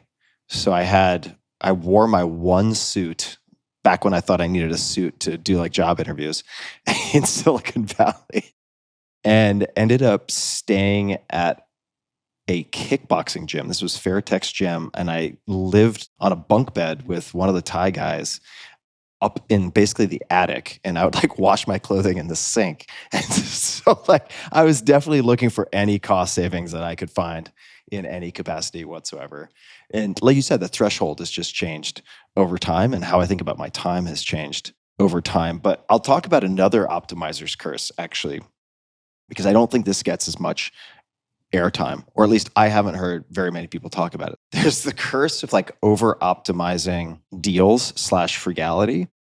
But then there's the curse of over optimizing efficiency, where people come to value their time so highly that any wasted minute causes tremendous psychological anguish. Do you know what I mean? Like if they have to wait for something for 5 minutes, it bothers them to such an extent, maybe even after the fact, that just like the sort of frugality and excess kind of becomes the opposite of what you were looking for, which is this like psychological peace, perhaps, or quality of life. The same thing is true with people who feel like they have more money than time, or that their time is incredibly, incredibly valuable. Like there is a point where it starts to hurt you and not help you. Does that make sense? Yeah. It's like, so finding that Goldilocks is something I think about a lot, because if you read the 4 Hour Workweek or whatever, yes, like there are guidelines for people who have perhaps not ever tried to objectively value their time,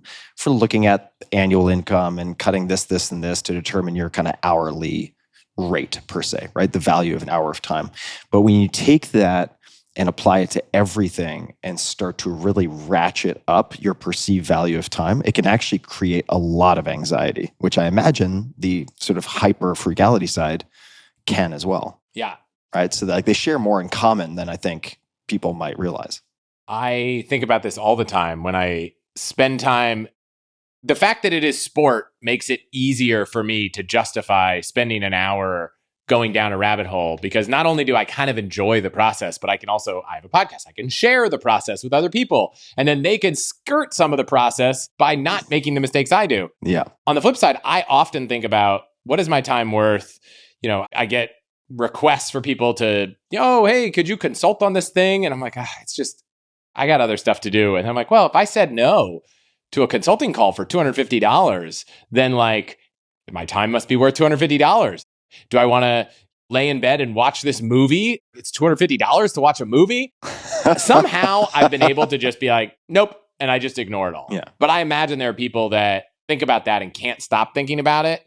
And my only advice is to just try to not calculate every little thing, because it's impossible, and think about maybe your 9 to 5 time. Think about your work hours of whether they're most efficiently used. But in free time, I try to ignore the value of time. It's like, does it cost me $1,000 an hour to play with my kids? Like, that's just a ridiculous thing I'm not even going to entertain. Where are the robots when you need them?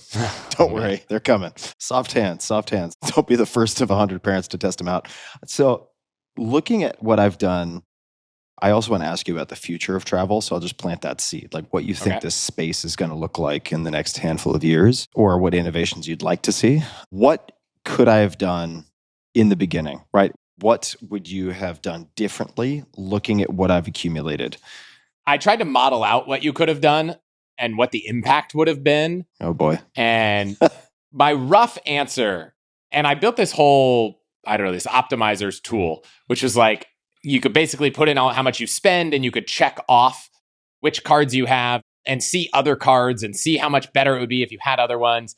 The short answer is almost everyone is optimal with 2 things. A card that gives them elevated earning on the things that they spend the most on, and a card that gives them 2% or 2x points on everything else. That is the optimal solution. Okay. And so in the case of the Amex Platinum Card, which I have multiple of, you're getting 1 point on everything and 5 points on flights, specifically booked with the airline. Not a great card for anything other than flights booked with airlines. But getting 5 points on flights booked with airlines, excellent. But if you figure 90% of the spend you put on that card was not a flight booked with an airline. It's advertising. Yeah, advertising. For companies, yeah. I would say for your specific case, it's like, well, the Amex Business Gold Card gives you 4x points on advertising spend. Yeah, I fucked that up. Up to $150,000 a year. But like, you'd be much better off getting 4x than 1x on ad spend. Yeah, it's much more than I put on travel. I mean, by 10x, 20x, 50x. If you took a card like Capital One has the Venture and the Venture X card, and on the business side, they have the Venture X Business, which is just 2x on everything. Mm-hmm. There's no games to play. It's not, what do I use for this? You'd get 2x on everything. You would have probably been a lot better off, right? Because you were getting 5 on flights, but 1 on everything else. The Amex Business Platinum does 1.5 on purchases over $5,000. So maybe you were getting 1.5 on a lot of those things for business, but you could have just gotten 2 on everything. It probably would have simplified your life. Yeah. And then you could have picked a card, whether it's personal. I'll focus personal use case, which is like the Chase Sapphire Reserve card is 3x on travel and dining. the Amex Gold card is 4x on dining and groceries. I don't want to go down every card under the sun, but there are cards that are targeting people who spend in categories that are pretty common, like travel and dining are two of the biggest ones where cards reward you. So I think the average person is best off with a card that earns 3 to 4 points on the categories they spend the most on, and a card that earns 2 on everything else. And whether that's 2 points or 2% cash back kind of is up to you. Like, do you want to play the game and try to get the most out of it and take all these aspirational trips? Or do you want to just put cash in the bank and not worry about it? And that doesn't mean you can't get some of the value. Mm-hmm.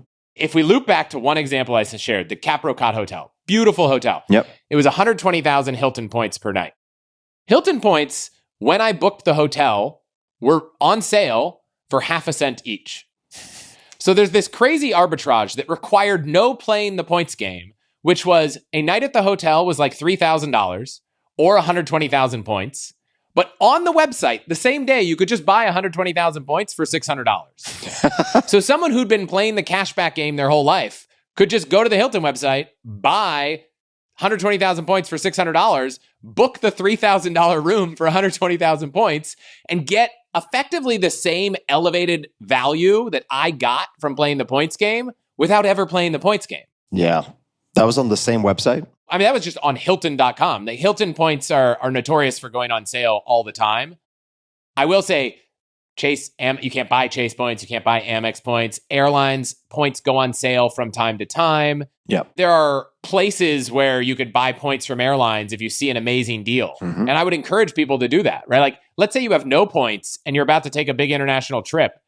Go to AwardTool, go to PointsYeah. If you see a ridiculous deal and you don't have any points, chances are at least one of the airlines you can book that deal from sells their points, and it might be a better deal to go buy United points or Air Canada points and book it with points. Let me hop in here. All right. So I love the kind of on the same website arbitrage because it makes me think that there's some guy running spreadsheets doing all sorts of fine tuning internally who's like, this is for my boys and girls who get the game, and just planted like this Easter egg, wink, wink, for anybody who actually happens to get the scent trail. I like that story, so I'm going to stick with it. But the reality is most people that have a Hilton account and have Hilton points are using it to book a night at the Hilton Garden Inn for their family reunion in some city in America. They're not trying to go to the Maldives or Bora Bora every weekend, and they're not ready to book it on a dime. Well, you're an edge case. These aspirational stories are just that. Yeah. They're aspirational. Hilton can afford the edge cases. And so if they're not in your short-term future, racking up Hilton points doesn't do you a lot. Yeah. All right. Let me just come back to my own situation. So it sounds like for what I'm doing, assuming that, because this is going to be true for, I would imagine, a lot of solopreneurs or entrepreneurs with small businesses, that the vast majority of their expenses are on things like advertising, media, maybe also for different service providers like email service provider, blah, blah, blah, blah, blah, right? Like those are going to be the big buckets. So it sounds like a next step for me at the very least would be to get a gold card. Business gold, just to be clear. Business gold, thank you. Business gold, just to move those types of expenses to that immediately because it doesn't take much from me. Yeah. And it will, I guess, 1.5 to 4x my return on that spend. Yeah. Right. And then if someone's in the Chase ecosystem, there's a Chase Inc. preferred card, which is 3x on ad spend and travel. Mm-hmm. Yeah. I think it's also office supplies and shipping or something like that. I can't remember all of them off the top of my head. So that's one path. Mm-hmm. The other path is, okay, yes, you like these points, but you don't really get a lot of tangible value in the moment from them. Yeah. Until you can redeem them, there's no value. So what some people do, and clearly 1% of GDP on Delta cards as an example, most of the airline credit cards and Hyatt, notably because they don't just give away their top tier of status, you can spend your way to status on most of the domestic airlines like United, American, and Delta, and Hyatt, their highest globalist status. So you could get a Delta Reserve Amex, throw $1 million of spend a year, and you'd be Delta Diamond. I don't know the exact number. Depending on the airline, it's between $200,000 and $400,000 a year would get you their highest tier of status. What does that give you? Depending on the airline, it might be Caviar and blowjobs? priority boarding, upgrades as available, right? Like not anytime, free Wi-Fi, whatever the perks are. Like Southwest is one of the ones where you actually get the guarantee. If you earn 125,000 points on if you spend $125,000 on a Southwest card, you will get companion pass. Yeah. You can name any person your companion, and every time you fly, as long as there are 2 seats on the flight, they will fly free with you. And it's not 2 seats when you get there. You can reserve the seat when you're booking. So right now, my wife is my companion on Southwest. If I buy a flight, she can come for free. Taxes excluded. So you pay the $5 to $50 depending on where you're going. That one's one where like every single flight.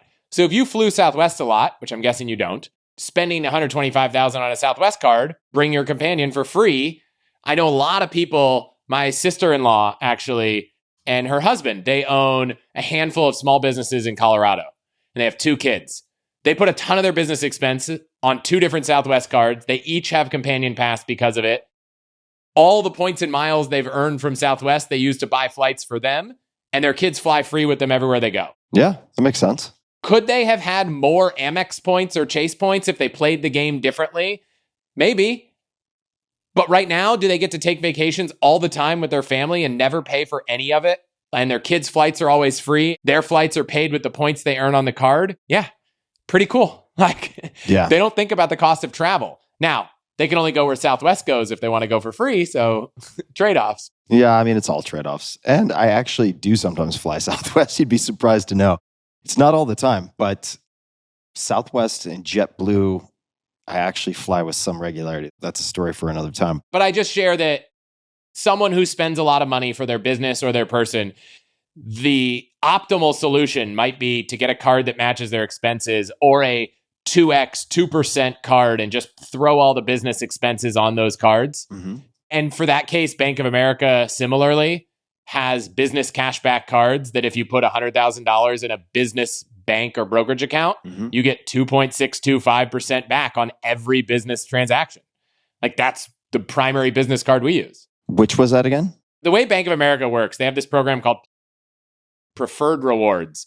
And depending on how many dollars you have on deposit, they multiply your earnings by up to 1.75. That's clever. Clever monkeys. So the card is marketed as earning 1.5 or 2 points, and then they multiply it. So it's a little, I wouldn't say it's like that complicated, but it's not as straightforward in that they're not marketing it as that. But on the website, they say, deposit $100,000 and hold it at a Bank of America account for your business, 2.625%. If you're a business that doesn't want to think about this game, you just want more, like you just want to get the rebate on everything, great. That's a simple solution. All right. So the future of travel, we can come to. I know I bookmarked that. I'll let you choose. I'll give you a couple of prompts. Pudding cups, US Mint, or your wedding. Which would you like to go with first? I mean, they're pretty short stories. I'll just run through them in the order you gave them. So this guy, Dave Phillips, back in the late 90s, noticed that there was this promo from Healthy Choice. If anyone remembers, the green brand that made all these, probably not in today's standards, healthy foods. And it was like, you get 1,000 miles for every 10 barcodes you mail in. And he found that he could buy these trial size pudding cups for 25 cents and they all had their own barcode. And so he drove hundreds of miles around, filled up a van, bought over 12,000 pudding cups, donated all the pudding cups to local shelters with the requirement that they would need to, as they serve them, give him back all the tops that they peeled off so he could mail them in. And he ended up earning, I can't remember how many miles it was. It was enough miles that he said he spent 7 years burning through them, taking friends around the world, going on amazing trips. He got to write off the pudding as a donation. His total cost was like $2,500. It's just a great example of learning to spot places where promos or credit card rewards can be pretty lucrative. And so if anyone was around in the mid 2000s, the US government kind of passed some legislation to get this $1 coin in circulation. They basically said, we've got to get this coin in circulation. And so they basically let you buy dollar coins from the US Mint website for $1, and you could put them on a credit card. You would go on and the idea was coins last longer than bills. The government said a $1 coin would save us $5 billion over 30 years because it would last. We didn't have to reprint all these bills. They sold $1 coins, shipping included, for $1. And this one guy, I don't know his name, bought $2.5 million of dollar coins. He said they weighed like 40,000 plus pounds. And so he would just get these coins to his house and he would throw them in his car, wheelbarrow them to the bank, deposit them as US dollars, and just cycle through earning millions and millions of credit card points, buying coins on his card. I think that's an extreme version of points arbitrage, right? A lighter version is just, I spend a lot of money on Amazon. I mean, let's not use Amazon because Amazon has a credit card that gives you 5%. But let's say you spend a lot of money at Apple and you're at the checkout line at the grocery store and there's an Apple gift card, and you could just buy your Apple gift card at the grocery store, load it up to your Apple account. But because you have a card that earns 4x points on groceries, you get 4x on Apple instead of 1 because you bought the Apple gift card at the grocery where you get elevated points. Looking at places where you can move around your spending or buy things that are easy to sell on a card, great options. Let me throw one out for you, just because you may already know this, but I think it's a fun story, even though the conclusion is a little unclear to me. Did you ever hear the story about Kyle Bass, well-known hedge fund manager, and his nickel purchase? No. Did you ever hear about this? I did not. Okay, so I just looked it up. Now, this is on some random website, so who knows? Fact check everything, folks, but here it is. In 2011, hedge fund manager Kyle Bass reportedly bought $1 million worth of nickels. Why on earth would anyone want to own 20 million nickels? Let's work out the underlying logic of this trade. A nickel weighs 5 grams, 75% of which is copper, the rest is nickel. At the time that Bass bought his nickels, the actual metal content of each coin was worth around 6.8 cents. So Bass was buying 6.8 cents for 5 cents, or a 1.36 million worth of base metals for just $1 million. And it goes on. There are a bunch of important points in the fine print here, right? Because he's not going to want to melt it down himself. Is it even legal for him to do that? Maybe not. So does he have exposure then to the nickel and copper markets? How does it work? But still, kind of a neat example of how some of these opportunities seemingly, and make sure you're not too clever by half because you can shoot yourself in the foot financially. But it's kind of makes for a fun story. The last story was that, and this goes back to my earliest days of buying pizza in college. When we were getting married, we had no idea how expensive things could be at a wedding.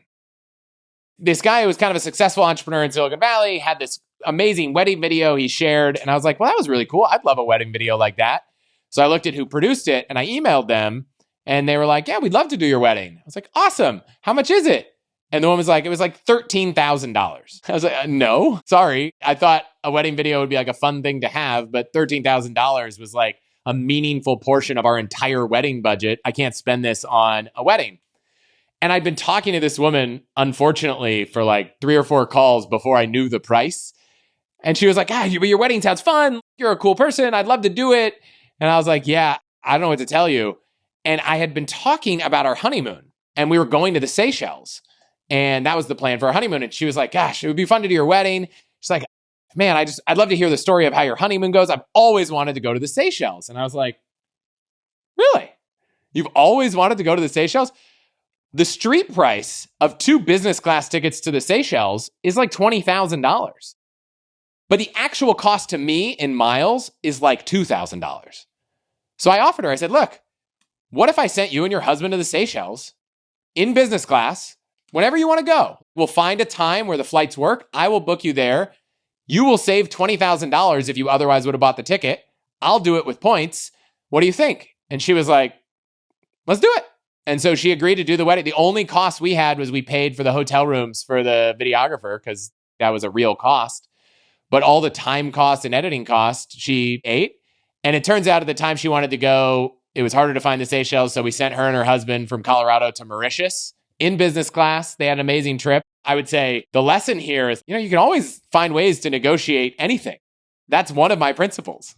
So that seems to me, that might be the golden move that I could apply without inflicting much brain damage, right? Because I work with dozens of contractors for a million different things. And I could say, okay, how about instead of paying you rack rate retail for your services, which is 10K, right? I send you on this trip, which is 15K, if in fact they want to travel or whatever it is, since that's going to be seemingly the highest conversion, right? I could probably do that a handful of times and squeeze a lot more value out of these points than I would for myself over time, since I just don't foresee traveling with a high enough frequency. It would take a long time to kind of drain the bathtub before it's refilling, so to speak. Yeah. But if I'm using it also to find opportunities to pay for folks or give them something, I wonder what the tax implications are of that. Who the fuck knows? Yeah, how does that work from a gift tax perspective? Do they get themselves into trouble? I guess that's a problem for them and their accountants. I don't have an answer to that. Yeah. But I would be very surprised if you bought a flight for someone and if you asked your accountant, they might say like, it seems fine. I'm not an accountant. I'm not going to tell you what to do. I'm sure someone listening will tell you there are tax implications. Yeah. I suppose, well, it's different from a gift because it's a barter, effectively. Yes. So there are probably specific elements of the tax code that deal with bartering. I have no idea what they are. What is the value of the thing you're giving and all that? Mm-hmm. Another option, though, for anyone who's a business owner, right? It's like, oh, I could give all my employees a $1,000 bonus, or I could send them all on a $5,000 vacation that cost me $1,000 worth of points. That employee is going to have this incredible experience. Pick any luxury resort that's in the Hilton portfolio. Amex transfers 1 to 2 to Hilton. 24 million Hilton points. You're like, where do you want to go on vacation? Yep. It's like a gift to employees, to family members. One of the interesting things is you probably have less flexibility in your schedule, but maybe you have family members or friends or nieces or nephews or graduation gifts. Yep. I heard this great story. A friend of mine gave his son for graduation. He's like, right after graduation, you tell me, I'll send you anywhere you want to go in the month after you graduate. Well, he had all the flexibility. Like, he didn't start his job for a month, so he could, it didn't matter what day, didn't matter what time. And he and his best friend to Asia. That was his graduation gift. How hard is it to transfer points to someone else, right? I've got 12 million points. If I was like, here's a competition. You don't need to. That's the thing. What do you mean I don't need to? So you could do two things. You could book a flight in the Amex portal for anyone, right? You can transfer those Amex points only to your loyalty account, but you can book it for anyone. I see. So you could transfer those membership rewards to Air Canada and book a flight for anyone in the world on any flight that Air Canada is partners with. I think Air Canada has the most airline partners of any airline in the world, I think. So Air Canada is like a great target for Amex points. So what would you do in my shoes right now, right? Because we talked about the long haul international. We talked about using the different tools that you've already outlined, right? For checking for flights, AwardTool, Amex Travel Portal, et cetera. Talked about getting a business gold card for more advertising. Anything else that is easy for me to do or have my assistant in the Philippines help with doing? But like if it chews up a few hours of my time, I will probably have an allergic reaction. Is there anything else where you'd be like, low-hanging fruit, do or don't do these additional things? Get rid of this card. That's bullshit. Do this. This is hurting you more than helping you. I know that on your list, you have over 1 million Capital One points that you've earned on after back and forth with you and trying to look at pictures. I still can't figure out what card it's earning points on, but it earns just 1 point on every dollar. Yeah. So at a minimum, it's like, if you just got a 2 on everything or a cash back, like I would encourage you to maybe just switch to Bank of America Premium Rewards card, get 2.6% cash back on everything, 3.5% cash back on travel and dining. Like, stop worrying about these points. That requires me to have 100K in a bank account there, or no? The most optimal would be open up some brokerage account, throw 100 grand in treasuries and not worry about it. Yep. The easiest would be open up a checking account that earns almost no interest. That would be some opportunity cost. But if that's even too much for you, Yep. go open the Fidelity card that gets 2% on everything, and you don't have to move money anywhere. There are multiple cards that earn 2% or 2x point. Capital One has a Spark Cash on the business side, and then a Venture card, which is just 2x points on everything on the personal side. Okay, cool. There are a lot of options, but for you and everyone listening should not be getting less than 2 points or 2% on any transaction because you're just giving money away. Let me caveat, unless you're in the middle of rebuilding your credit and you're not eligible for all these cards, caveat 1. Caveat 2, no amount of the 19 to 29% APR that most of these cards are charging is worth any of these points.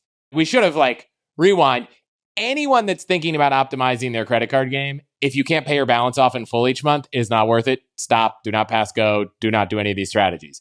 If you can pay your card off each month and you have enough credit score to get a card that earns 2x or 2%, that is the floor. Mm-hmm. Anything earning less than that, it's too easy to earn 2% or 2x points on everything to have any excuse of doing anything else. But I might have 30 cards, which is a little insane. The difference between 2 and 30 is very minor. The difference between 1 and 2 is pretty decent. Yeah. So I would say finding the 2 cards that optimize is really the gold standard.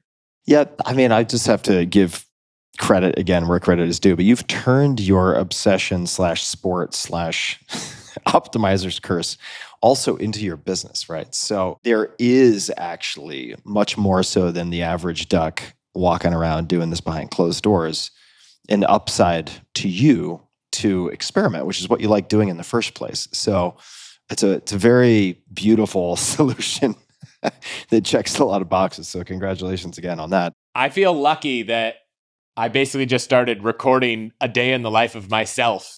It's like, today, I'm going to go down the rabbit hole of every card that Citibank has and break down every little feature and why there's a couple real ways that you could basically earn top tier city status not too difficultly. Great, that's an episode. Let's deep dive on gold. Let's deep dive on award travel. Which is legitimately a day in the life. That is what I want to do. Yeah.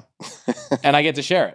Makes me think of, I think in the first episode I did with Chris Sacca a million years ago, investor who's now a billionaire. Crazy story, but fully embracing your weird self, right? There is a lot to that we could unpack in a completely separate episode. Funny enough, the last I saw you was in Austin at the live Dignation, and I saw Chris Sacca there, who heard me talking about gold, and he was like, can I just come with you? There's still a part of him that he's even at his level of wealth, he's like, dude, I want to do this. I want to go resell gold. He's just loves the arbitrage opportunities. So there's something fun about knowing you kind of got one over the system. Yeah. Oh, for sure. What do you think the future looks like here? Any hopes, any expectations? I mean, you track this, not to use this incantation as a catch-all for everything, but certainly my frequency of using AI tools has gone up 10x in the last 2 months alone. Yeah. And a lot is going to change. And I would imagine maybe just like high frequency trading and so on affected the investing game. And obviously prior to that, a lot of the quant stuff out of places like Rentec and whatever. Are the arbitrage opportunities going to vanish with the smoothing over of sort of robots who are attempting to do the same thing that a lot of people are doing semi-manually right now? Do you think there's going to be a lot of amazing stuff coming? I mean, what do you see or hope for when you look into your crystal ball with travel stuff or point stuff? I think there's a couple tailwinds and a couple headwinds. So on the tailwind side, one of the challenges with having all of these points is that these programs are always devaluing things all the time. And so there used to be amazing opportunities to do X, and now it costs 20% more. One of the nice things is that the government kind of is doing some sort of we're going to investigate whether airlines are devaluing people's miles. And so there's currently some sort of investigation going on. So I think we are unlikely to see a lot of devaluing coming in the near-ish future because there's some scrutiny about that. So that's positive.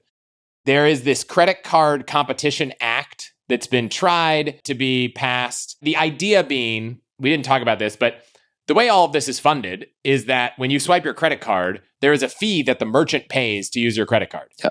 And that fee gets split between the payment processor, like a Stripe or a Square or lots of other ones, the issuer, and the network. So Visa, MasterCard is the network. The issuer is your Chase. Those fees pay for this. In a lot of other countries, that interchange is capped. I think in the EU, it's capped at 0.3%.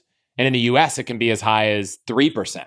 Yep. The Credit Card Competition Act is, like, in my personal opinion, a bad attempt at trying to make this better, in that it doesn't, I'm not going to go into the nuance of what it does, but who the senator who created it has tried to attach it to this Crypto Genius Act that by the time this comes out, maybe we know the fate of it anyways. But there are some people trying to create legislation to bring down the interchange rates, create more competition.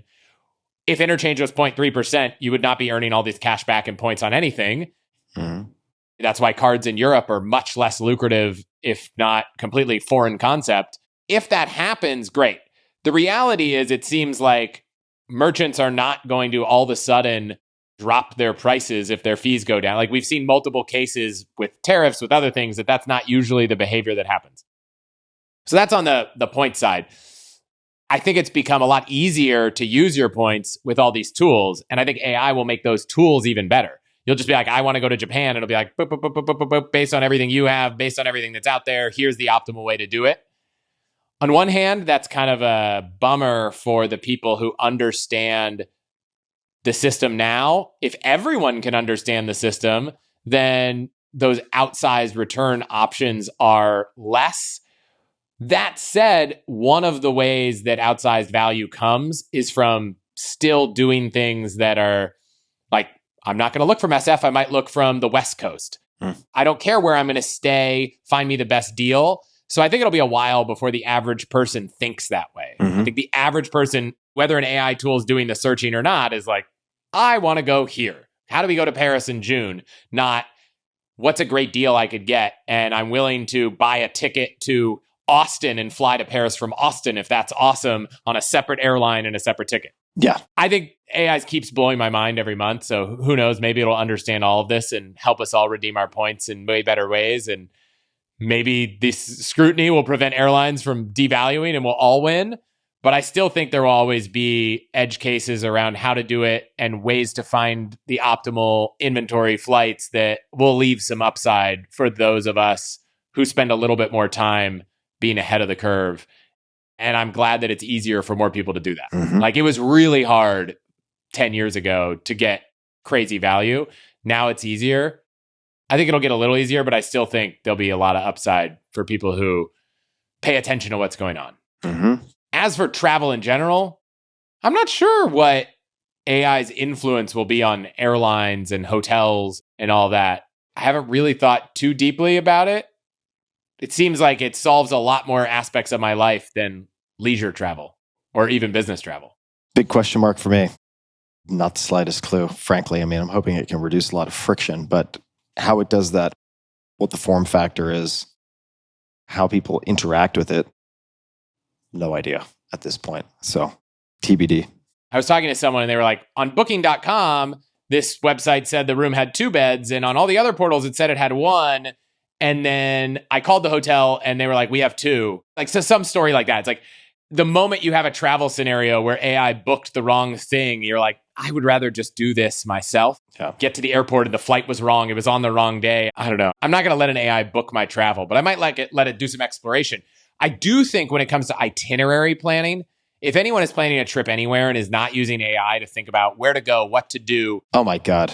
It's incredible. Unbelievable. That is incredible. Like, plan my 10-day vacation in Japan. The AI tools for planning trips are just out of this world. So I would use it for inspiration and, oh, I want a place cold. Oh, I'm traveling with my kids. Oh, that's too much travel. Oh, can I take a train between these 2 cities? That kind of stuff. It's just so good. Incredibly helpful. Yeah, I used it. I was in Japan visiting my host family I stayed with when I was 15, actually. So 32 years later, still close. And used it for day planning, right? Woke up, it's raining. Oops, can't go to or won't go to this particular location. build me an itinerary with this weather in this radius, and then give me a walking tour starting in this location for the next day when it's sunny. I'm going to use that, right? And exploring those two and just ending up with like 2 or 3 follow-up prompts with an incredible itinerary, literally, that would have taken me God knows how long to put together using normal search, right? It was just incredible. It's really, really, really powerful. What have we left out, Chris? What should we talk about? Any glaring omissions? I've got a couple things. One, there's some people who are like, I'm into it. I want to play this game and I want to get the most out of it, or I've been playing it and I want to level up. And there are people who are like, I don't want to. There's still got to be something I can do. And I would say a couple tricks that I think for people who like to travel that don't require any amount of points arbitrage, credit card, anything, is one of my favorites is if you book your hotel directly with the hotel, which outside of getting a deal or cashing out points, I would encourage you to book directly with the hotel because they see your profile, they see your name, they see that you have some loyalty, they want to build relationships. Email the hotel after you book and then maybe follow up 3 or 4 days before you arrive and just tell them you're coming. Tell them you're excited to stay with them. Ask them a question. I have seen, I don't know what the percentage, but at least 100 people have sent me photos of something that's happened, whether it's an upgrade, whether they did something really nice in the room for their kid's birthday. Someone had their initials monogrammed in their pillow, which was kind of a weird thing to do. Bottle of champagne, free drinks at the restaurant. At the end of the day, the hotel game is still a hospitality game. And if you give people a channel by which to build the relationship, I've been amazed at the payoffs of doing that. So if you can't find the email, ask ChatGPT. If they can't find it, call the front desk and say, hey, is there an email for someone at the hotel? And just say, hey, I'm coming. I'm excited to stay with you guys. We haven't been to Italy ever. And, we're celebrating my son's birthday. You don't need to ask for anything. Just let them know you're coming. And I would be surprised if at least every other time you do that, something doesn't surprise you. Yeah. And the hotel doesn't find a way to do something nice. Let me add just 2 things to that also. When you check in, there's no harm in asking, just out of curiosity, are there any upgrades available? You can just ask because stuff happens, as you know, all the time. And it doesn't hurt to ask. And I've also had some crazy upgrades. Nothing to do with my name, actually, because I usually book under an alias anyway. Long story. I won't get into it, but just for privacy and security and bullshit. And the craziest type of upgrades. It's like if you're just friendly and they happen to have something that opened up and it's last minute. I mean, I remember at this one hotel, booked a decently nice room, nothing like crazy, super over the top, but it was just like chatting them up, having a good time checking in. I was in a good mood. Travel was easy, blah, blah, blah. And then asked if they had an upgrade and ended up getting a penthouse suite, which was the entire floor, right? Just because they're like, well, it's kind of like a zero. If we don't sell it, it's like 5 p.m. Nobody's coming to use this thing. And was able to have this incredible experience. Invited a bunch of friends over who lived in the same city, and it was just outstanding. So it's like you can also ask. One last tip, this is for restaurants, and I've got a whole bunch of these in the 4-Hour Chef for people who are interested, but I used to work in restaurants, right? Bussing, waitering, etc., on Long Island mostly growing up. If you just ask people if they have a 2-top or a 4-top, right? Like a 2-person table or a 4-person table. If you use that type of language, very often you will get better service and get upgrades and all sorts of stuff. So that's another easy one. Love that. Happens a lot too if you sit at the pass, which I love to do anyway. And when I was working on the 4-Hour Chef, it's like I would want to sit at the pass. The pass is where the dishes that have been prepared are often put under a heat lamp or they're put up with their ticket so the servers can come and get them. And a lot of restaurants will have a handful of seats that are effectively at the pass so that you can watch what's happening in the kitchen. And if you specifically request that, which is not a very common request, again, very often you get much better treatment. So just some ideas. What else do you have? So I realize someone might be listening to this thinking, okay, Tim's got millions of points. Chris has millions of points. I actually want to take these vacations. Like, I want to go on these trips. I don't have millions of points. Make a wedding video for Chris. Yeah. you spend some money, but you don't spend hundreds of thousands of dollars a year. So how do you even end up with this many points if you're not running a business? Yep. And I would say one thing that is one of the ways most people I know rack up points. And I've got so many stories from listeners who are like, hey, I just got into this thing and I've already been able to take this amazing vacation, this amazing everything. So like I could go through a long list of people who are like, I'm 3 months in and I just took my wife on this amazing thing that we never got to do our honeymoon, etc. One of the ways that people accelerate the game is whenever you open up a new card, there might be some kind of offer. Oh, 100,000 points, 75,000 points. While I often say 2x points is a great return on your spend, I will say that if you look at the top, and this I did a couple months ago, but if you look at the top 15 sign-up bonuses or welcome bonuses right now, earn 75,000 points for spending $5,000, that kind of thing. The average return on spend, valuing the points at just a penny, we're not even giving the outside, is about 17%. If you open up a new card and they offer you 100,000 points for spending $5,000, right? That's 20x return on that spend. And so those new card offers are 10x, maybe in this case 20x more lucrative than your regular spending. And so when I tell people that, their first question is, okay, but am I just going to ruin my credit if I open up 2 or 3 cards a year? Yeah, exactly. That was my next question. And there's this great tweet that, because I haven't seen someone put this visually, and I will send you a link to it. I don't know this person, Chad Janis, he's on Twitter. He opened up this card. He's like, my wife and I opened up 26 cards in 2017. We earned 2 million points and traveled to 40 countries for free. That year of traveling changed our lives.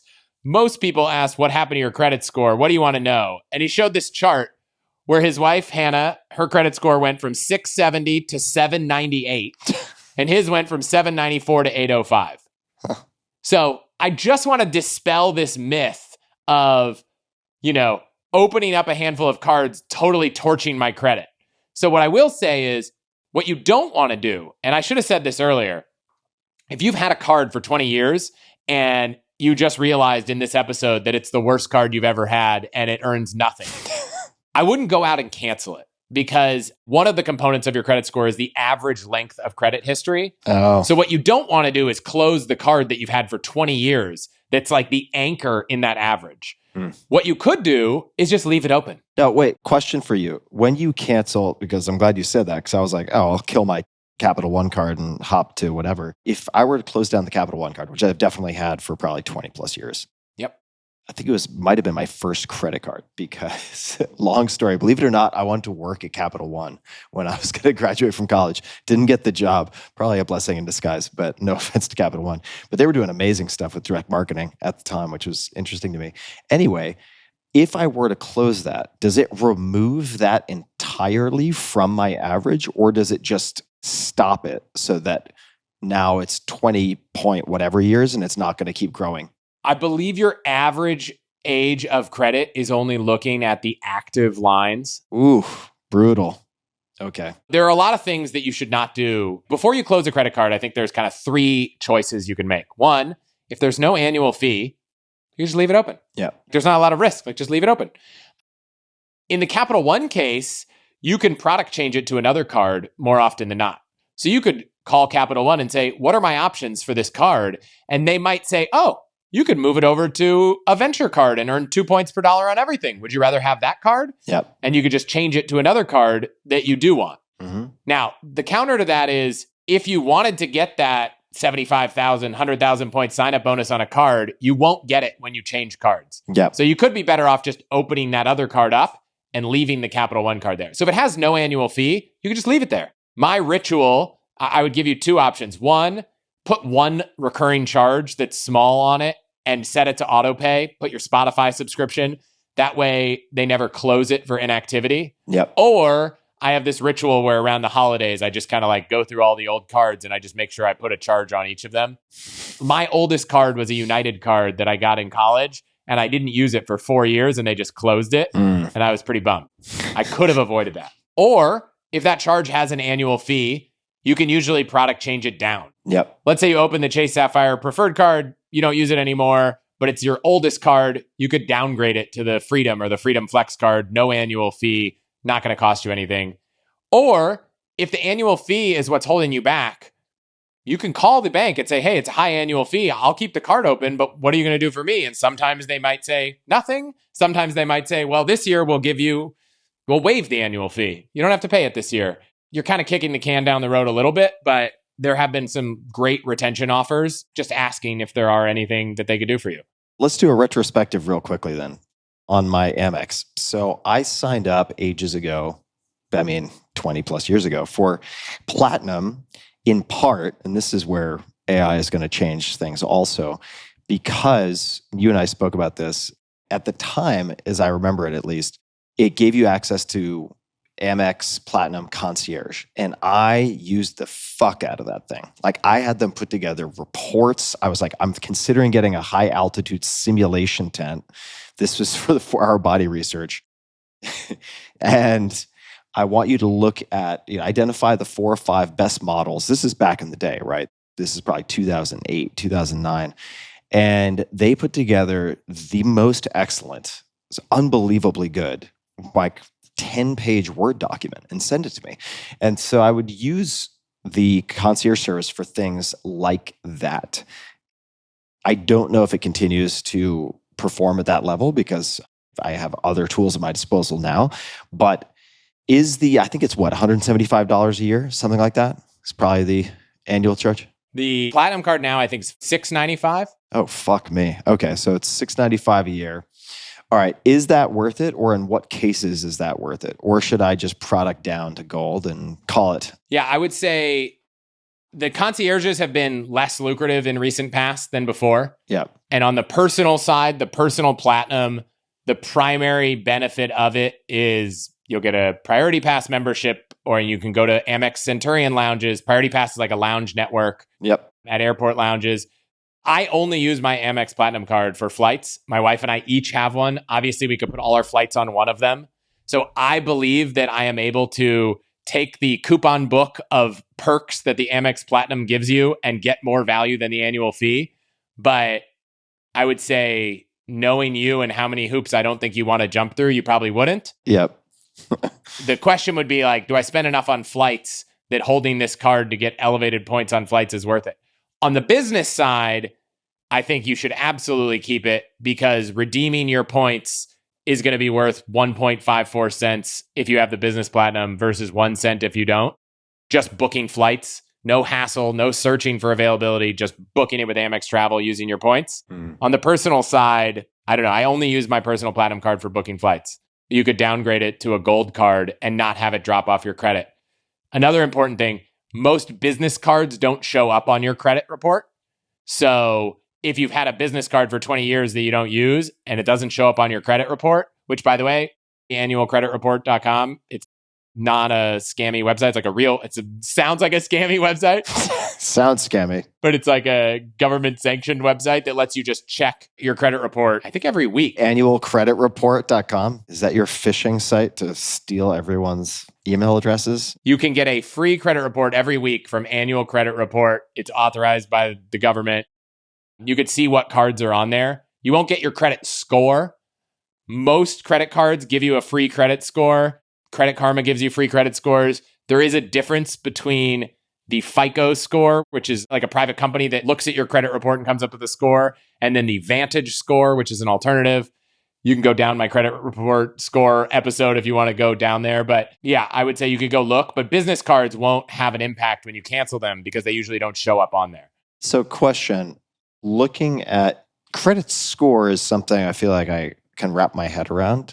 What good is my credit report without a credit score? What are you looking for in that? So your credit report is literally just a list of all the accounts, their status, their recent balance, all that kind of stuff on there. Mm-hmm. I would encourage people to freeze their credit report because it prevents other people from opening up credit in their name.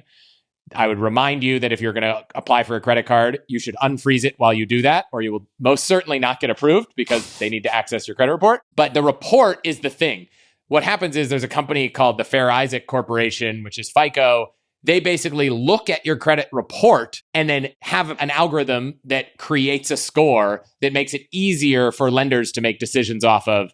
So the lender doesn't have to analyze this multi-page document. Yeah, I wonder what'll happen to that with AI. What a person would do with their credit report is just, does everything on here look good? Yeah. Is there any credit I don't recognize? Are there cards open I didn't know were there? But practically, there's not a lot you do with your credit report. Yeah, got it. Don't cancel your oldest cards. Open new cards if you see an awesome bonus. For me, 75,000 plus points is a pretty lucrative bonus. So I like that. And you can product change cards. So if you have a card and you don't really care about earning a new bonus, but you just want to have something different, you can change it around. How important is it for long-term marriage stability for both people to be either into or not into all this type of arbitrage? I got some flack from someone in a podcast review because they got mad that I referred to my wife as a player too.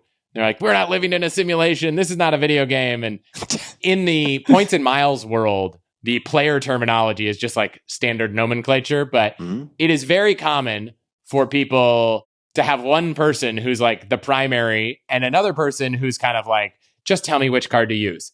And I would say this is a fun game in that 1 + 1 often equals more than 2. So when you sign up for a card, you get a bonus. Sometimes you can refer someone, they get the bonus, and then you get the bonus for referring them.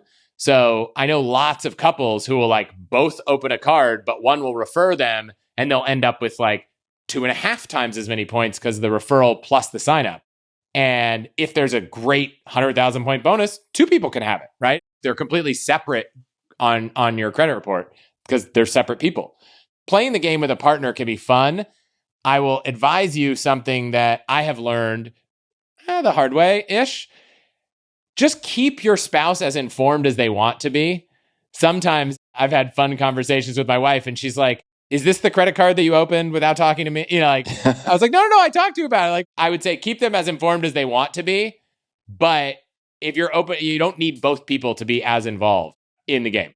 Here's a maybe overarching question that seems important. And that is, what have you found to contribute to enjoying travel? Because this whole thing seems to kind of hinge on traveling by and large, right? Some form of travel, right?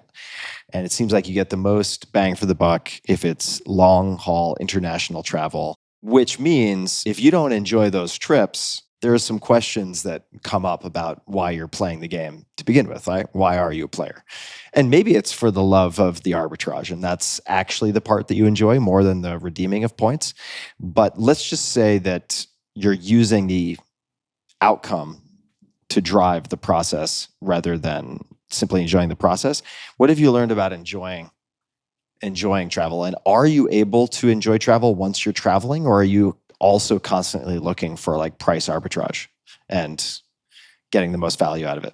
I think the bulk of the trip is the cost of the lodging and the cost of the flights. And so once we're there, I'm not thinking about it that much. Yeah. Like I'm just trying to enjoy the place we're at. And in some ways, like we're about to go to the new Waldorf Astoria in Costa Rica. And in some ways, I'm like, look, the rooms were free. We used 6 Hilton free night certificates. The flights were free. We use United and American points. So if we're going to spend like what is probably an overpriced amount of money on food, so be it. You know, like everything else was free. So in some ways, it helps me enjoy the trip even more. Now, I did decline. They were like, do you want to go on this tour of the rainforest? You could do it by helicopter and it's only an extra $9,000. We declined it. Like I wasn't so in the moment that I was willing to spend anything, but it's freeing. So let me push on that a little bit. Like you could, it would hurt you psychically to do it, but you could do that. Practically speaking, have you ever had an opportunity to do that before?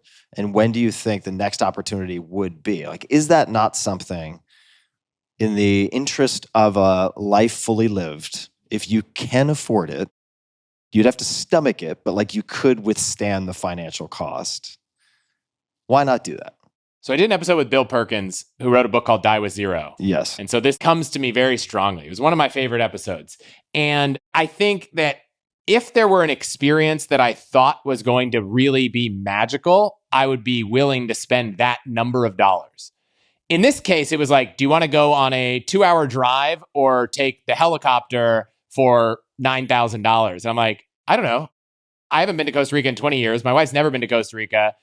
I'm sure it's also interesting from above, but sometimes driving 2 hours in another country is also interesting. Stop at a random restaurant on the way. So it didn't feel like the experience was so much better. It almost seemed more like, well, if you just don't want to spend 2 hours exploring this country. So in that case, I don't think it would have made sense. But in other cases, if that's just what it costs to do a thing that I really want to do, I'm okay spending it. What's the last example of you just paying straight cash, no points, no miles, but like splurging on something where you're like totally fucking worth it? Would do it again. I was talking to someone and he was like, we recently went to the Four Seasons in Lanai. And he's like, it was everything I ever wanted a hotel experience to be. The hotel was perfect. And he took his kids. We have 2 kids. And I was like, that sounds magical. I was like, we don't have any plans for spring break. I was like, I want to go to the Four Seasons in Lanai. There's no points deal for the Four Seasons. They don't have a loyalty program. Like, there are ways. We have this hotel program on our site where you can get some perks, like you get a free breakfast. But there's no way to get the price of the hotel covered other than just cashing your points out and spending money. Like, there's just no trick. Yeah. But something stuck with me, which like, this is the best experience. It's everything you ever want to hotel. I was like, I want to feel that. And so we just paid cash. Like, we just went to the hotel, we paid cash. When we ate meals, we paid cash. Like, did we use a luxury hotel program to make sure we got certain extra bonuses included? Sure. Did we get $100 property credit? Yeah. But when we went to, they have a Nobu there. Did we not order what we wanted to eat because we had to pay for it? No. We just spent all the money we wanted. We just decided that this 3-night stay at this hotel, we are just going to not worry about the cost and we're going to do what we want to do. What did that feel like for you? I have so many questions, but just as someone who does that not incredibly frequently, right? What did that feel like for you guys? Was it like, wow, it's so nice not to have that analytical overlay of all the other stuff?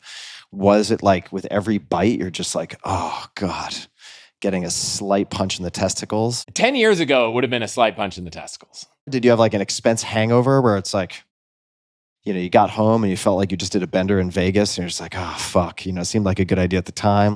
I'm just wondering how it felt.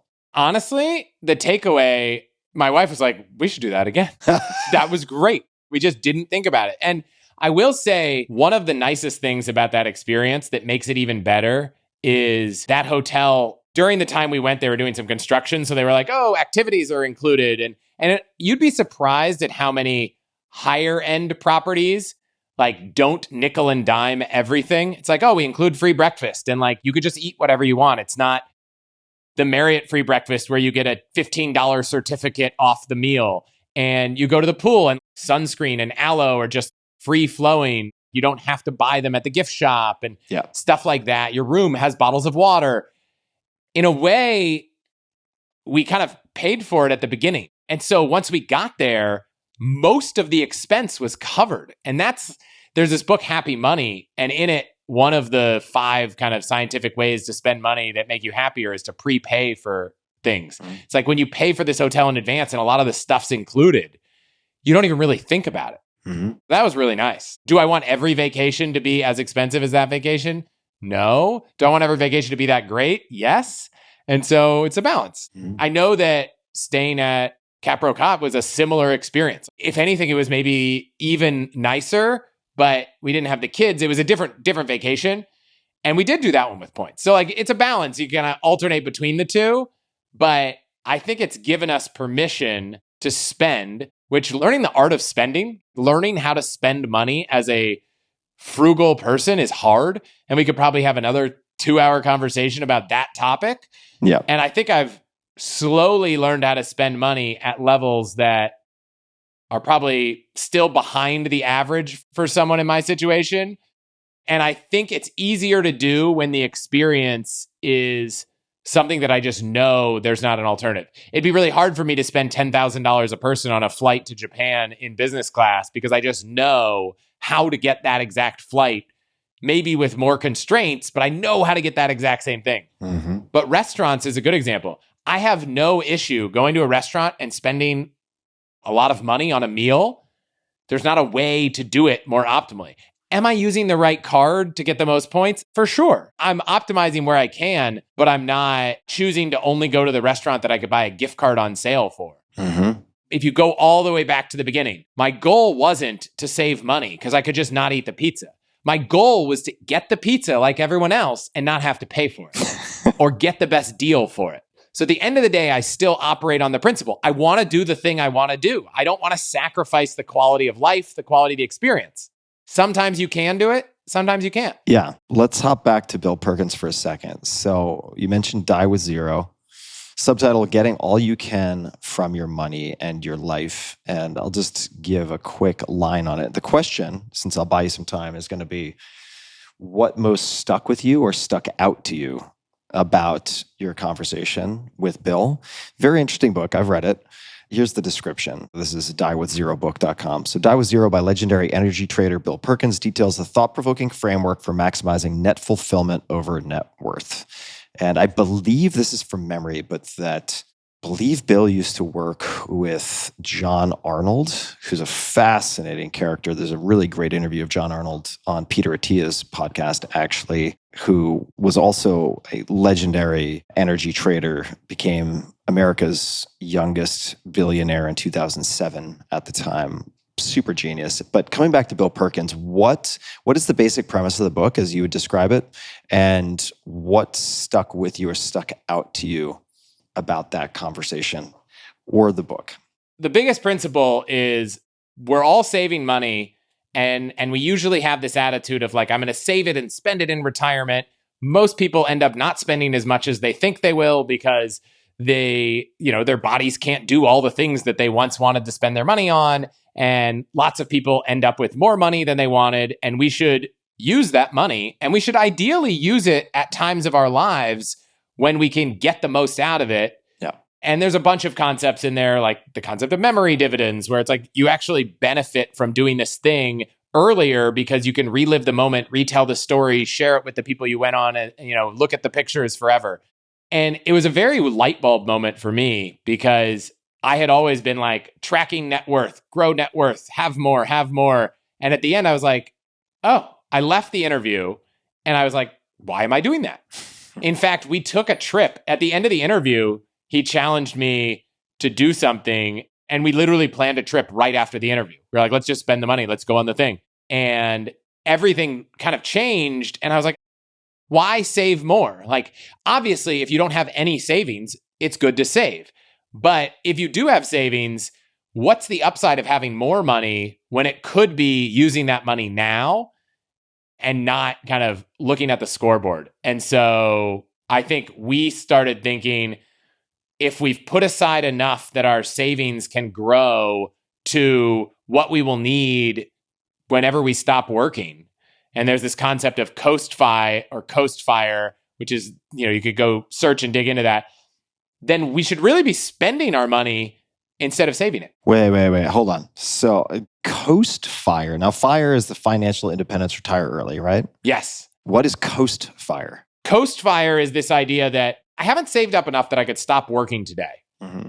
But I've saved up enough money that I don't need to contribute to my savings, right? If you're 35 and you have $1 million in the bank and you want to work till you're 60, if you don't touch that $1 million, it's probably going to be more than enough for you to retire. So you probably don't need to keep contributing to your savings. So you can adjust your life so that you can coast into retirement. I see. And maybe that means stop doing the really hard job that pays a ton of money and do the easier job because you don't need the extra money to contribute to your savings. Or maybe it means stop saving and spend more. Is the underlying, or one of the underlying assumptions there, that $1 million is invested in a low-cost index fund with a basket like the S&P 500, something like that? That would be the principle. It's like my money will grow at some reasonable rate. What books or thinkers have you found? Like, if you were going to give people a few books, not many, right? But a few books, let's just make them books for the time being. Books that you would give someone to help them develop a conscious approach to money, and also a fulfilling relationship with money, right? Which is not automatically the same thing as the former, right? Any books come to mind? So I like Happy Money, which is a really short read. It's the science of smarter spending. It's just like 5 ways you can spend money that actually lead to happiness based on some research. I like Sahil Bloom's book, The 5 Types of Wealth, because it just reminds you that wealth isn't just about money. Yep. So often we get caught up in this world of like money is wealth. And there's a lot of things that go into being happy and wealthy and all this stuff that just aren't money. Yeah. Morgan Housel's got a new book, The Art of Spending Money, which I think is going to be interesting based on his past book. Before you mentioned specific money, I was like, a lot of the books that I really like thinking about are like From Strength to Strength, which is an Arthur Brooks book about happiness. Yeah, that's fair. I mean, it's all tied together. Like, I think if you think too much about money, you just lose sight of the fact that money is a tool to help you achieve things. And if you don't have any, it's a really important tool.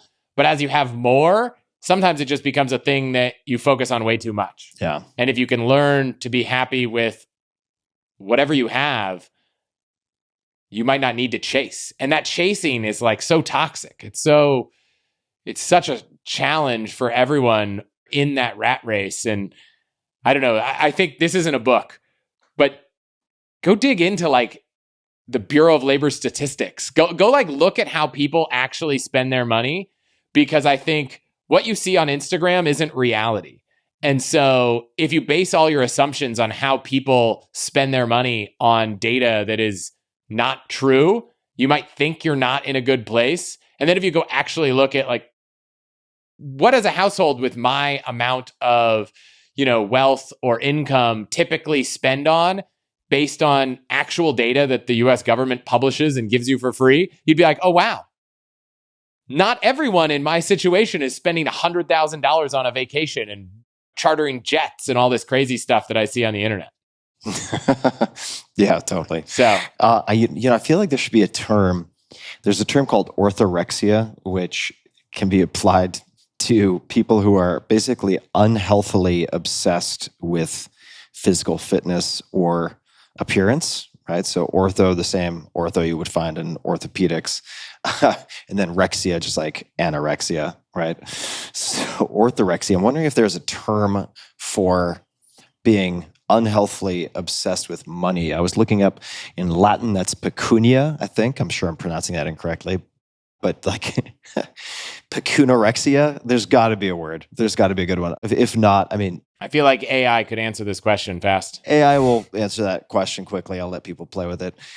Where do you disagree with, say, Bill Perkins? Was there anything that you remain philosophically not opposed to in a judgmental way, but where you are simply using a different OS in your own mind? Is there anything that hops out? I mean, one of the biggest criticisms that he gets is he has so much money, So like, it's easy to be like, let's spend all my money. I have it. And so I think if there's one thing that it might be missing, it's how do you bridge the gap to the stage in your life where die with zero is not an option? Like you don't have a plan yet to get to that point. There's this book that comes out in a couple months called The Wealth Ladder. And it's like these different stages of wealth and what life looks like at each stage and what the priority at that stage is. And I think the criticism I might give is you can't write a book for every stage. And so someone who's at like that first stage of wealth, it's like, they just need to get out of it. They need to have any amount of savings to cushion them from their car breaking down, from some medical emergency, and die with zero is not a relevant conversation. And so I think die with zero is a relevant conversation if you are in a financial situation to save more money than you make and you've built up a nest egg and now you can start to think whether the amount of money you're saving is enough to change your behavior. But it's not earlier in like, it wouldn't have been that relevant to me 25 years ago. Yeah. Brilliant title too. I mean, die with zero. It's a very provocative position. And I found myself nodding in agreement with a lot of what was in that book. And I believe in almost any field, I've said this before, but it's like the extremes inform the mean, but not vice versa, right? So you can really glean a lot from what people might consider extreme positions. Have you ever read The Man Who Quit Money by Mark Sundin? No. I highly recommend. what is described in the book, I wouldn't model exactly, but it raises a lot of really good questions. Just like after you had Bill on, you got off and you were like, wait a fucking second. Like, why am I doing X? Right? Like, let me step back and ask a couple of questions that didn't even seem necessary to ask. And this book is quite similar. So I'll just read a little bit. Mark Sundin, Sunden, is the author, but The Man Who Quit Money. And here's the description. I've actually read this book multiple times, which says something. Very fun to read, super strange. So here's the description. In 2000, Daniel Swellow left his life savings, all $30 of it, in a phone booth. He has lived without money and with a newfound sense of freedom and security ever since. The Man Who Quit Money is an account of how one man learned to live sanely and happily without earning, receiving, or spending a single cent. Swillow doesn't pay taxes or accept food stamps or welfare. He lives in caves in the Utah Canyonlands, forages wild foods, and gourmet discards. He no longer even carries an ID. And it goes on and on and on. It's so extreme, but very eye-opening, because it starts to poke at these base assumptions that we have, which we do not realize are assumptions half the time because they're so present, right? It's a fun read. Raises a lot of worthwhile questions. I think some people think the more you talk about and know about money, the more you think about it. And I'm like, nope, I'm very much the passive index investor. It's like, let's put the money in, let it grow. And like we started talking about stuff, like let's focus on either making it or enjoying life and all this stuff. So I try to set most of my finances on pretty autopilot so that I don't have to think about the money on a day-to-day basis. And that's not to say it's not important to know how much you're spending and what you're saving, all those things, but it's not something where I'm like logging into a brokerage account every day and doing all that kind of stuff. Let's pretend that you can't do all the hacks anymore. Podcasting isn't a thing, or at least podcasting, websites, you cannot play the content game in the way that you're currently playing it.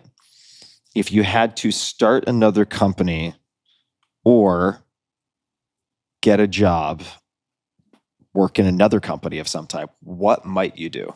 Because you've tried a bunch of different stuff, and I appreciate how you think about things very deeply. So if you couldn't do what you're currently doing, and you couldn't create a clone of it, you can't do anything that's like a close cousin, what might you do? What would be on the short list? If I couldn't do this right now, I would probably take every little tiny idea I have and try to like build the product to solve the thing with all that AI can do right now. Mm.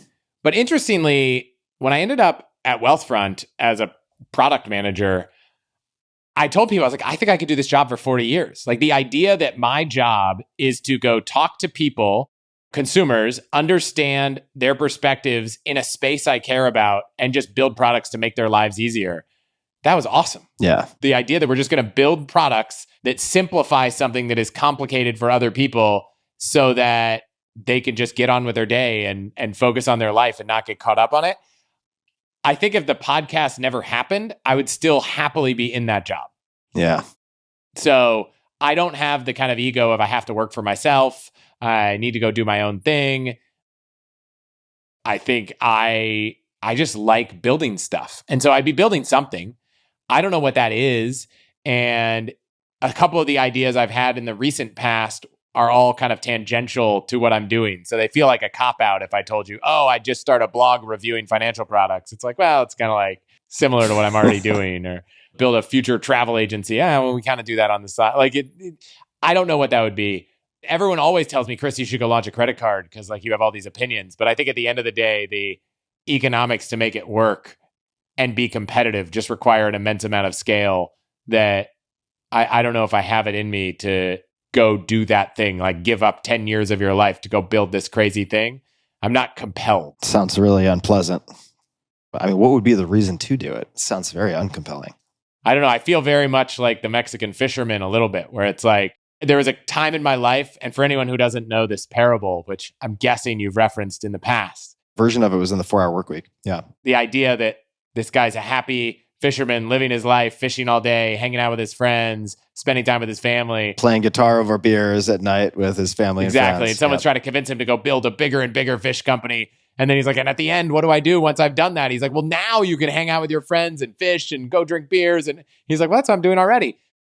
I don't think I have a thing that's compelling me to be the business person in that story right now. And until there is, I don't like forced entrepreneurship, like forcing myself to build a thing because it's what I should do. Mm-hmm. And I would probably spend a bunch of time playing around with tools and data until I found a thing that pulled me in that direction. And until then, I'd happily go find a company working on a problem space that I'm interested in as a product person and just building products in that space. Amazing. All right, Chris, where can people find what you're up to? What would you like to point people to? I have a podcast. We talk about all these things. Every topic that I probably brushed on, I've probably gone deep on. And it's called All the Hacks. You can find it anywhere, wherever you're listening to this. Everything I do is at chrishutchins.com or allthehacks.com. It's the same URL. And every week I send a newsletter on Saturday morning that's just all the stuff I'm finding. Where are points on sale? What routes on certain airlines are going on promos right now? What's changing? So if you don't want to go so far down the rabbit hole, but you kind of want to stay on tune of where the deals are, you can sign up at allthehacks.com. Well, Chris, thank you very much for the time. I have a copious amount of notes. I'm going to have to sit down and figure out what exactly my next steps are, which I think I have some inkling of. So might have to chat with you again to do post-game analysis a little bit on some of this. But thanks for taking the time, man. I really appreciate it. Yeah, I hope people that are listening can just earn more and make good value out of it and live happier lives. Thanks for having me. Yeah, absolutely, man. And folks, we will have all links to everything in the show notes as per usual at tim.blog/podcast. Just search Chris's name and it'll be easy enough to find him. And as always, be just a bit kinder than is necessary to others, but also to yourself. Until next time, thanks for tuning in.